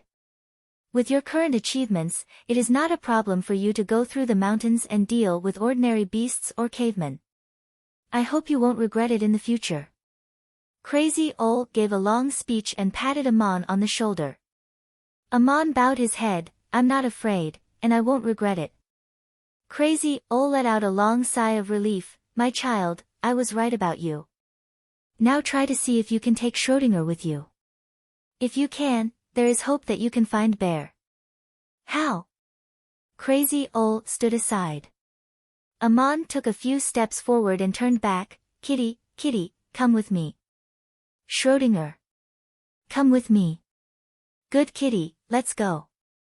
Schrödinger ignored Amon for a long time, but it just turned around and squatted down again. It seemed to be very arrogant, pointing a front paw at Amon, like a noble summoning a servant to support him. This dirty, lazy, greedy, and fat cat was not small. Amon was stunned. He walked over and picked up Schrödinger. Schrödinger yawned, then curled up and fell asleep. Crazy Ol smiled bitterly and pointed at the big leather bag that Amon was wearing. Amon gently put Schrödinger into the bag. The space was just enough for the cat, and the opening was not big enough to suffocate the cat. Amon, I have one last thing to tell you. Please remember and do as I say. Don't rush to find Bear. Go east from here. No matter how dangerous it is, don't look back. 3 days later, look around and wait for the highest mountain you can see. When the third layer of cloud is under your feet, find a place to practice magic. The most important ones are water and air magic. You can use the aquatic ore and ventuscle to embed them into your staff. Then you can embed the other 2 standard parangons. You've already mastered the low-level water element magic very well. With the ventusculum, it's not difficult for you to learn air element magic. But most mages tend to be proud of the wonders of power and forget how insignificant the power of their own magic is compared to the power of the elements in nature. So when you practice these 2 magic, don't try to reach the highest level. Pay attention to how to resist, use and protect yourself in the face of the elements. If you can control a drop of water, you must learn how to prevent it from being scattered in the river. You will be an excellent sorcerer when you learn this. Your second-level body arts will also reach the peak. Whether you can do this or not, don't leave the top of the mountain for now. Pay attention to the clouds in the west. When the clouds are thick and don't disperse, find a place to hide. Don't let the lightning strike you. Wait for the clouds to disperse and the thunder to stop. Then you can take Schrödinger to find Bear. This is what you must remember. Crazy Ol's last words seemed to come from the sky. Amon looked up in surprise and saw that Crazy Ol had already flown away. His body brushed against the treetops like a giant bird. When he disappeared, a voice came from nowhere, Amon, if you can't find Bear, kill the cat and eat it. It's all up to you. Amon walked alone through the mountains, all the way to the east. There was no road under his feet. He tried to choose the best path. With the heavy iron staff in his left hand and the sword given to him by the mayor in his right, he cut through the thistles and thorns. It was impossible to go too fast in such a terrain. The mountains were getting steeper and more complicated. The ravines between the high peaks were getting deeper and deeper. If he didn't have extraordinary stamina and quick reflexes, he wouldn't be able to go far. Occasionally, he could see some trails in the lush forest, probably made by the cavemen. Amon didn't know how powerful he was, so he avoided them as much as possible to avoid conflict. He soon understood why Crazy Ol taught him water magic first. People could go without food for days, but they couldn't go without water for a day. In the evening, Amon found a dry crevice in the mountain and prepared to rest. It was impossible to walk on this mountain path after dark. He cleaned up the surroundings and lit a campfire to cook something to eat. Then he remembered that he had no water, and he didn't bring a canteen. The water seemed to be not far away. From this side of the slope, he could hear the faint sound of running water in the deep mountain stream, but he didn't pass by it. Amon couldn't fly, so he couldn't get water from the stream under the cliff. Besides, the airflow over the stream was so complicated that even birds didn't dare to fly around. Fortunately, he could summon water elements and condense the water in the environment for his own drinking. It was convenient and clean. He wanted to take out a small pot and special beef floss from his backpack. When he opened his backpack, he heard Schrödinger burp and crawl out lazily with the smell of alcohol. He didn't bring any water, but he did bring a bottle of wine. His father gave it to him. Most of the wine transported to Duk by the merchants was of good quality. Even the most common wine cost a silver coin. His father usually bought it by the barrel. However, this bottle of wine was worth 15 silver coins. It was stored in a beautiful copper bottle. It was the best wine in Amon's house. In fact, no matter where you were on the continent, this was the best wine. Amon didn't know when the cork of the bottle was opened, but Schrödinger drank it all up. It was such a luxury to bring this cat with him. But Schrödinger didn't look ashamed at all. Didn't it know that it had drunk 15 silver coins worth of wine in one gulp? Amon couldn't argue with a cat. He used magic to condense a pot of water out of thin air and put the beef floss in it. The beef floss melted in the boiling water with a tempting aroma. It smelled like fresh beef soup. Amon took out a spoon and scooped out the beef soup. He blew on it gently and drank it. It smelled so good. Only now did he realize that he was hungry. He wasn't tired after a day of mountain walking, but he was hungry. After a few sips, he saw Schrödinger stroll over and sit opposite the fire. It raised its front paw and pointed to the trees on the left. Amon also sensed something there, but Schrödinger obviously noticed it before him. Maybe it was the instinct of a beast. But this cat didn't look like a wild beast, but it was so sensitive to the environment that even Amon couldn't compare. Amon was always calm.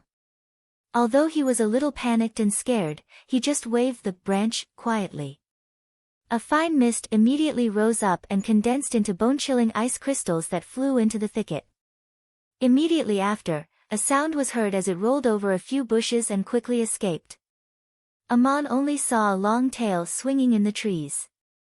It was a black-bellied python. Maybe it lived in the crack, or it was attracted by the beef soup and the fire. The python was most afraid of cold air, which would make its body stiff and slow. It was scared away by the bone-chilling ice crystals that Amon threw out. His staff was inlaid with the aquaticore, so Amon could cast magic so easily. He was also shocked. He said to Schrödinger with lingering fear, "Thank you for reminding me." The scene looked a little funny. A fat cat was sitting there arrogantly, and a man was talking to it seriously. Amon had been silent for too long, and no one could talk to him. He didn't know if Schrödinger understood him, but it pointed its paw forward again. Its expression seemed arrogant and a little reserved. It was obviously referring to the pot of beef soup. Looking at the cat's expression, if it could speak, it was clearly in a commanding tone, "Hey, boy. Give me a bowl." Amon was almost amused by it. He didn't feel as scared as before. Although he knew that Schrödinger was a magical cat, it was too funny for a cat to act like this. He really couldn't help but want to laugh. He waved the spoon in his hand at Schrödinger and said, "I only have one spoon. When I'm full, I'll give you the pot." Schrödinger's tail suddenly stood up, and it slapped the ground as if it was very dissatisfied. It twisted its body and actually walked away. It slowly walked to the side of the backpack and lay down. Its eyes were open, and it was panting. It did not sleep. He only ate half of the pot of beef soup. When the other half was no longer hot, he put it in front of Schrödinger and whispered, "Kitty, you must be hungry. Let's eat."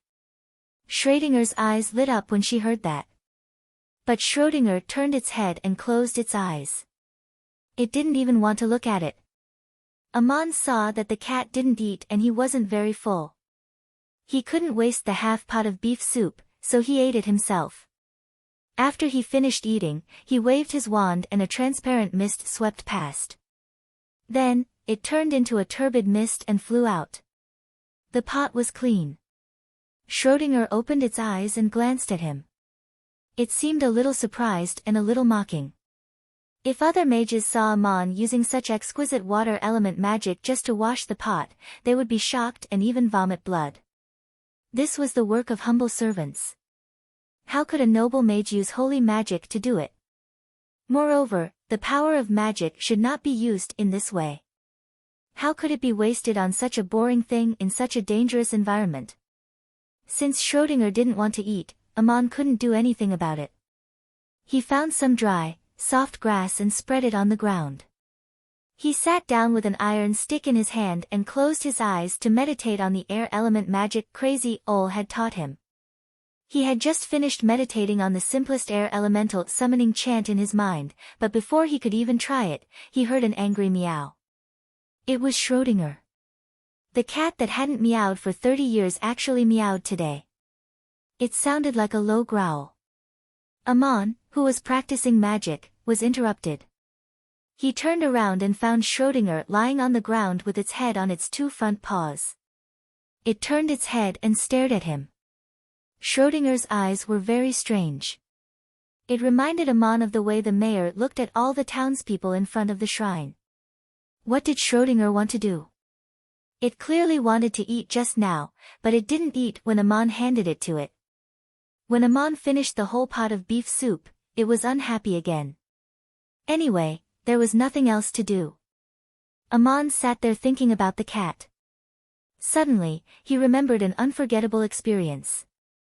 During the 3 days when he was a servant of Maria, the food he ate was the best he had ever eaten in his life. However, when Maria finished eating, she said, "Aman, these are for you." Then Aman took the table downstairs to the kitchen to eat. Anyway, there was a lot of food prepared for Maria. She could only finish half of it at most. Also, Maria had a habit of leaving 2 plates of food untouched for every meal, as if she deliberately left them for Aman. Thinking of Maria, Aman looked at Schrödinger again. He thought to himself, it seems that Maria deliberately left 2 whole plates of food for me, knowing that I would eat her leftovers.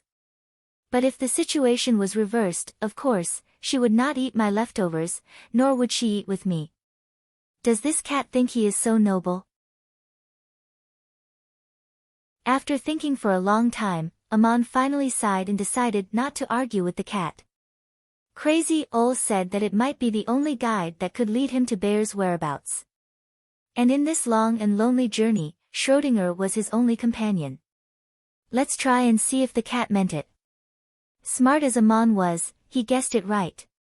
He cooked a pot of fragrant beef soup and put it in front of Schrödinger. Then he sat down and began to meditate, using the power bestowed by God to communicate with the air around him. He tried to summon and control the air element. The first step required a gust of wind. His staff was socketed with the aquaticor, the ventasilv, and 2 standard parangons. Soon, he summoned a gust of wind and made it swirl in front of him. Then he controlled the wind to blow the bonfire into various shapes. It was a fun game. After playing for a long time, he remembered the next step of the air element magic. He waved his staff and created a transparent wind blade in the air, leaving a shallow mark on the ashes of the bonfire. He felt a little tired and decided to take a rest. He added enough firewood to the bonfire. When he looked back, Schrödinger had finished the pot of beef soup and was sleeping soundly in his bag. Only half of his head could be seen. How could this fat cat eat and drink so much?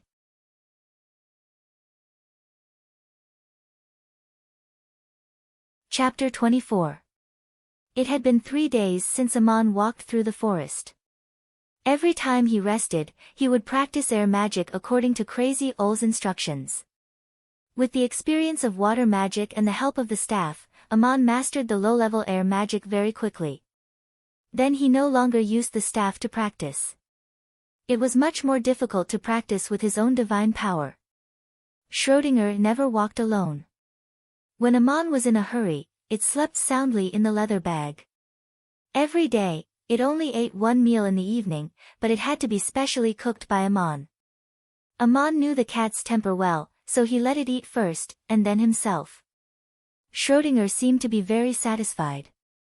The deeper they went into the mountains, the more humid the air became. Although the change was very faint along the way, Amon, who was proficient in various low-level water elemental magic and practicing air elemental magic, was still keenly aware of it. To the north of Duk was the Saya Plateau, which was majestic and dangerous and very desolate. To the east, there were also steep mountains, but the vegetation was very dense. To the southwest, there were relatively low plains. The wind blowing from the ocean in the southwest directly passed through the plains. There was very little precipitation, so the dry Saya Desert formed to the south of the town. The sea wind met with the mountains in the northeast and formed convection, so there was a lot of rain and formed the Euphrates River. The terrain in the mountains was not suitable for people to live in, and the charcoal forest and the Saya Desert were not suitable for building towns. Duk happened to be on the edge of the transition zone, at the foot of the mountains in the southeast. There were streams for drinking, so it was not too dry, but the land was quite barren. As Amon walked east, the terrain became higher and higher. It was the zone where the sea wind was blocked and formed convection. Amon, who rarely saw rain in his life, encountered several consecutive rains.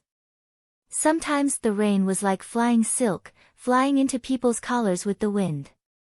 Sometimes the rain was so heavy that it was hard to see around, and the feet were unusually slippery. It was very dangerous to walk in this kind of wilderness in the rain. Not only was there no path, but if one was not careful, they could slip off the cliff and not even their bones could be found. Normally, Amon should stop and wait for the rain to stop. However, the rain was intermittent, so Amon had no choice but to continue in the rain. Schrödinger, on the other hand, sneezed whenever it rained. It didn't seem like he had a cold, but he didn't seem to like it. Amon did not want to risk his life, but he had another way. Every time it started to drizzle, he would use his staff. The light rain swirled and drifted away with the wind, and the heavy rain condensed into a curtain of water that sprinkled around. Amon's body was still dry, and he could see the path under his feet clearly.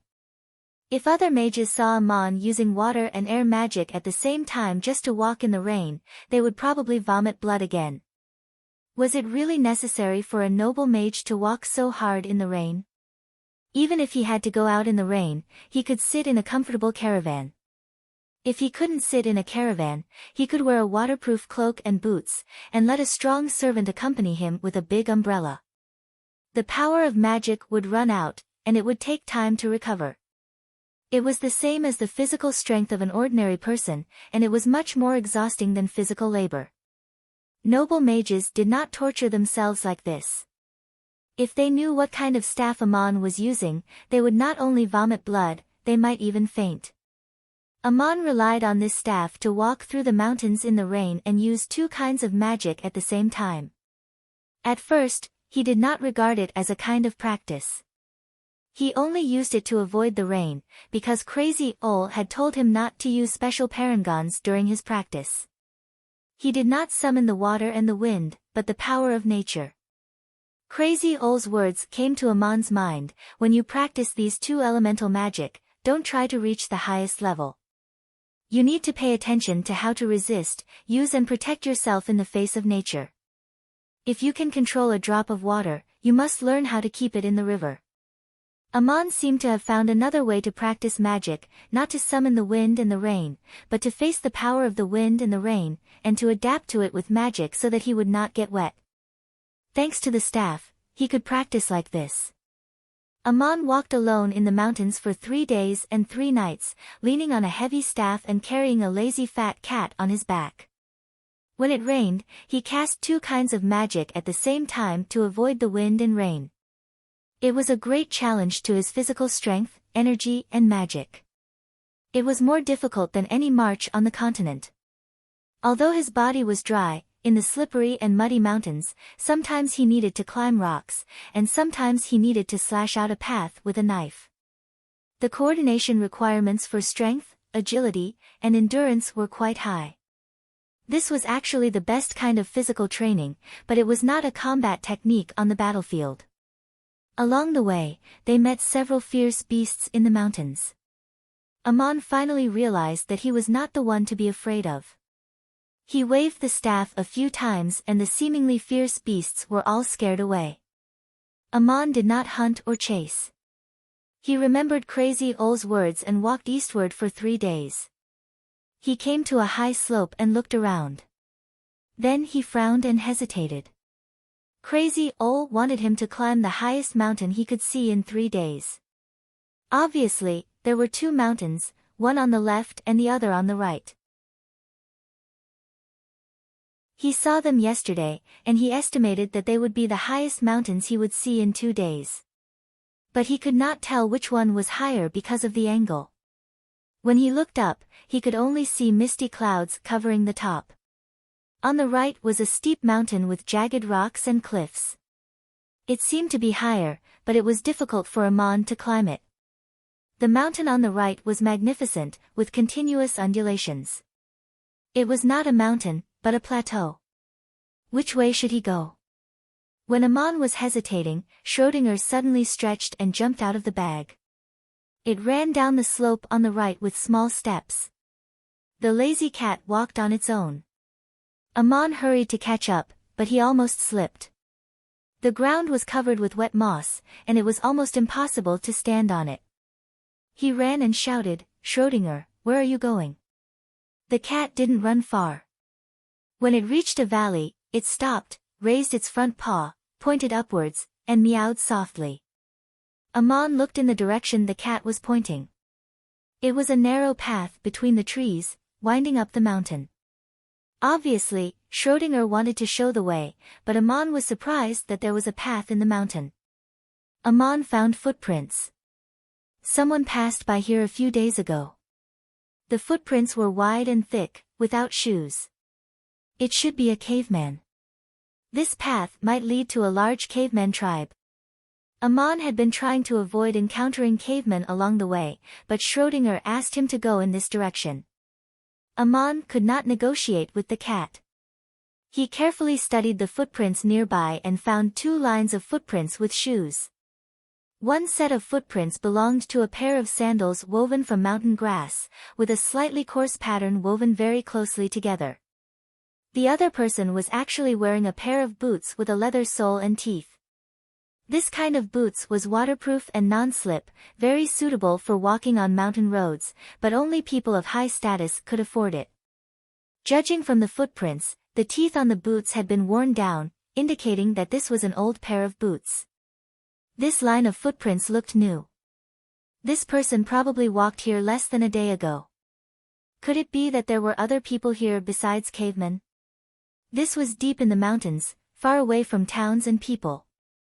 Schrödinger, are we really going to go this way? There seems to be a caveman tribe on this mountain, and there are footprints of someone who just passed by. It's very strange. If we encounter them, what kind of trouble will there be? Amon said to the cat in a negotiating tone. Schrödinger twisted its neck and looked back at Amon. Its expression seemed to be despising a useless coward, and then it squatted there and looked at the mountain road. Amon understood that Schrödinger wanted him to climb this mountain, so he picked up Schrödinger and put it in his leather bag. Then he walked towards the mountain on the right, leaning on his cane.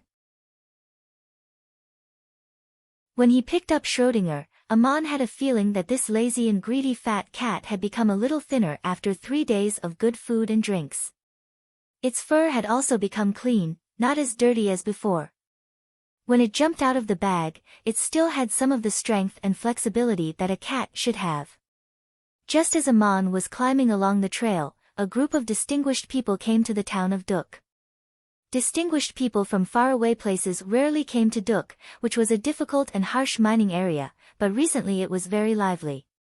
Less than 3 months after Roderick's departure, the governor of Saya, Firmian Schmull, also came.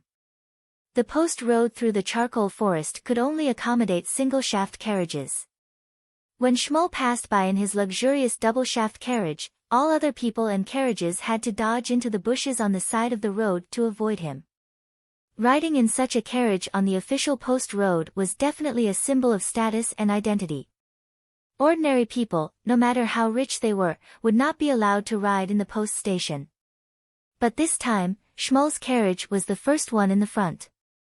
It was accompanied by Shog, the priest of Duk, and Morton, Schmull's assistant. In the second carriage was Miser Randall, an envoy from the Hittite kingdom. He was an official of the Ministry of Justice of the Hittite kingdom and also a 5th-level mage. He was not a big shot in the capital, but as a special envoy to Saya, he was very noble. Along the way, the local officials had to treat him with great care. The last carriage was spacious and comfortable. It was made of the best snow cedar wood, but it was not decorated too much. The roof was plain and there was only a symbol of the shrine of Enril. It was Goliath's carriage. Cosman, the high priest, sat in the carriage with Goliath. There were also cavalry guards in front and behind the caravan. Such a procession had never been seen on the post road in the charcoal forest. Randall was very proud, even a little smug, as if he was a dragon returning to the sea. As an imperial envoy of the capital, his status was indeed extraordinary. He had only come to Duk to punish a miner, but he did not expect that the supreme mage Goliath would come with him. Who else could have such an entourage? As soon as Goliath arrived, Schmull, the governor of Saya, also came with him. Everyone seemed to be serving him alone. Although the charcoal forest was strange and desolate, Randall was overjoyed. Shog, who was sitting in the first car, was also overjoyed. The priest's illness had been completely cured. He looked even more energetic than usual, almost radiant. He had gained a lot from this trip to the city. He actually had the chance to curry favor with Lord Randall, who came from the capital. Although Randall spoke very arrogantly, he still chatted with him about the local customs and resources. He was especially interested in the god's stone, and he showed some appreciation for him. Most importantly, he asked about Lord Randall's intentions. He was here to punish Aman and behead the boy in public.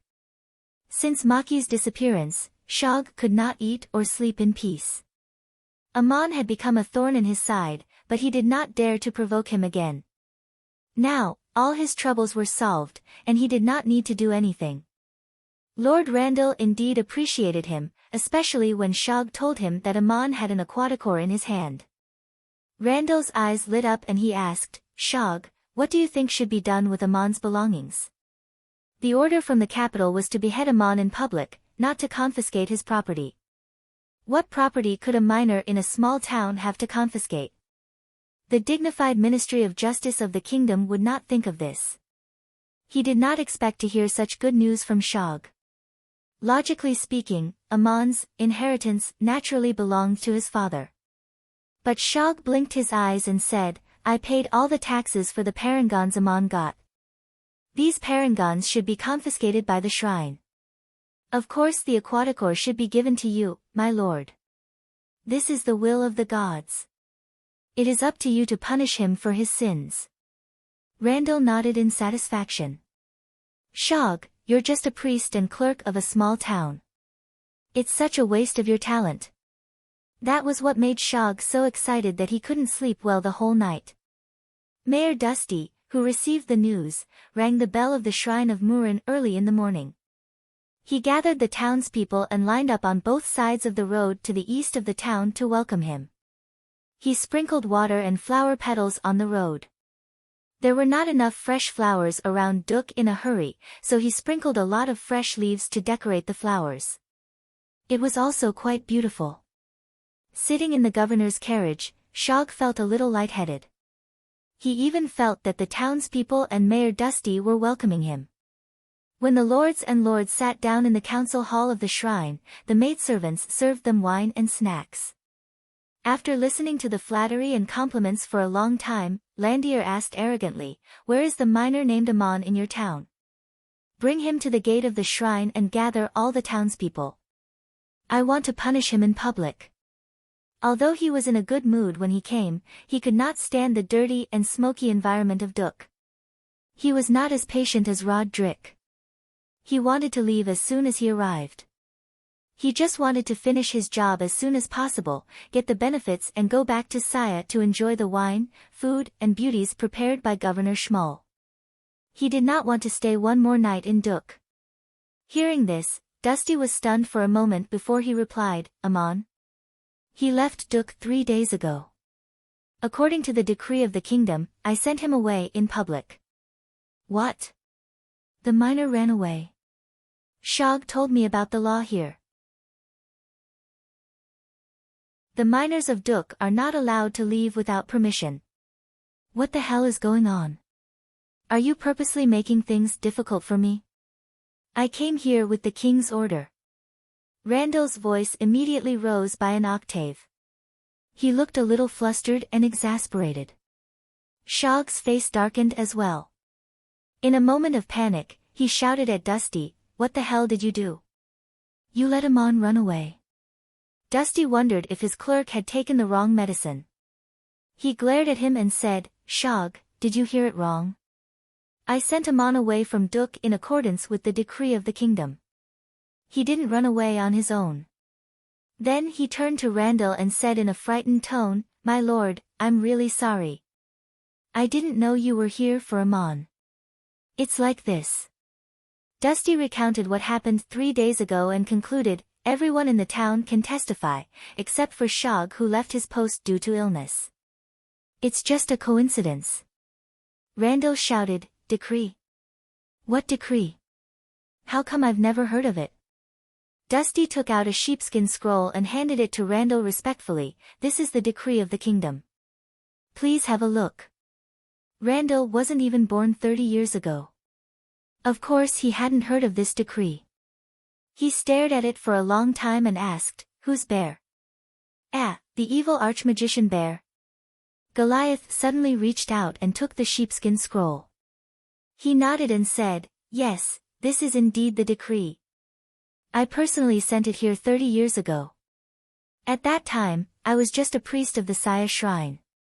Dusty's father was the mayor of this town." Governor Schmull asked curiously, "May I have a look at this decree, my dear supreme mage?" Goliath threw the sheepskin scroll to him and said, "Don't you believe me? Go back and ask your clerk to check the archives. There's a copy of this." Schmull also looked at it for a long time and finally asked the most important question, "Dusty, can you tell me why you suddenly implemented a decree that no one has paid attention to for 30 years?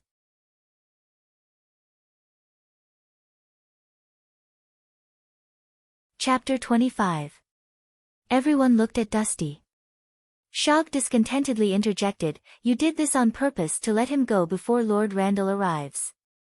Before Dusty could answer, Goliath suddenly said to Schmull, "Governor, this decree is still in effect, right?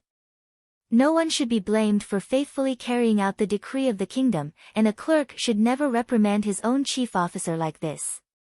Schmull had been in charge of politics in Saya for many years. Of course, he was a shrewd official. He immediately understood that Goliath wanted to defend Dusty. As the governor and high priest of the shrine in Saya, Schmull would rather offend 10 Randalls than 1 Goliath. Moreover, his position was 1 level higher than Randall's. He flattered Randall only because he was the emissary of the capital. These days, Looking at Randall's smug face, Shmuel had long been displeased. Now, seeing that Goliath was reprimanding Shog and also Randall, Shmuel was eager to take advantage of the situation. He quickly nodded and said, "Yes, this decree is completely legal and effective. I didn't say that Mayor Dusty should not have done this. I just asked him why. This is surprising after all." Dusty bowed and explained, "Actually, it's like this. I'm looking for an excuse to punish Ammon. Not long ago, I heard from a merchant from Igut that a new adoratress named Maria appeared in the temple of Isis in Igut. She received the god's tear from a miner in Duk. More than 2 months ago, the governor of the Cape States, Rod Drick, did come here with a girl named Maria. I thought he was just doing business. I didn't expect this to happen." Shog, the priest who presided over the affairs of the Temple of Horus and the Temple of Murin, did not know about it either. He was my clerk, so there was no record of such a parangan being produced in the town. My investigation revealed that Ammon had extracted the god's tear and offered it to goddess Isis on the spot under his own name. The person who took the god's stone was Rod Dick's clerk, Judas. This kind of behavior could not be tolerated, but it was not an excuse to offend the Empire of Igut. In order to prevent something like this from happening again, he had to punish Ammon to serve as a warning to everyone. So I thought of this decree from 30 years ago, ordering him to go deep into the mountains where cavemen live to hunt down an evil magician, and ordering him not to return until he finds the magician. This was a form of exile. He could not return alive. As the mayor, I have no right to sentence a citizen to death, but I have the responsibility to share the burden of the kingdom. After thinking for a few nights, I finally came up with this solution. Lord Randall came to punish Ammon. I am pleased and regretful at the same time. I am pleased that from the kingdom's point of view, he should be punished, but regretful that Lord Randall did not come 3 days earlier." When Dusty finished, Shog did not dare to speak anymore after being reprimanded. The others also noticed that the atmosphere was not right, so they did not speak first. Only Goliath nodded and said, "I see. What a good plan. Dusty is a competent officer. He knows how to share the burden of the kingdom. Lord Governor, Lord Randall, we should be happy to have such an excellent man under our rule, shouldn't we?"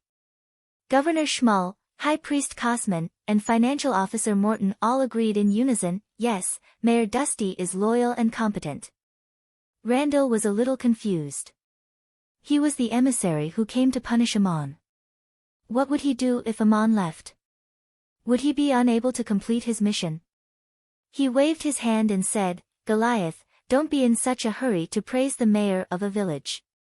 How can I complete my mission?" Goliath suddenly snorted.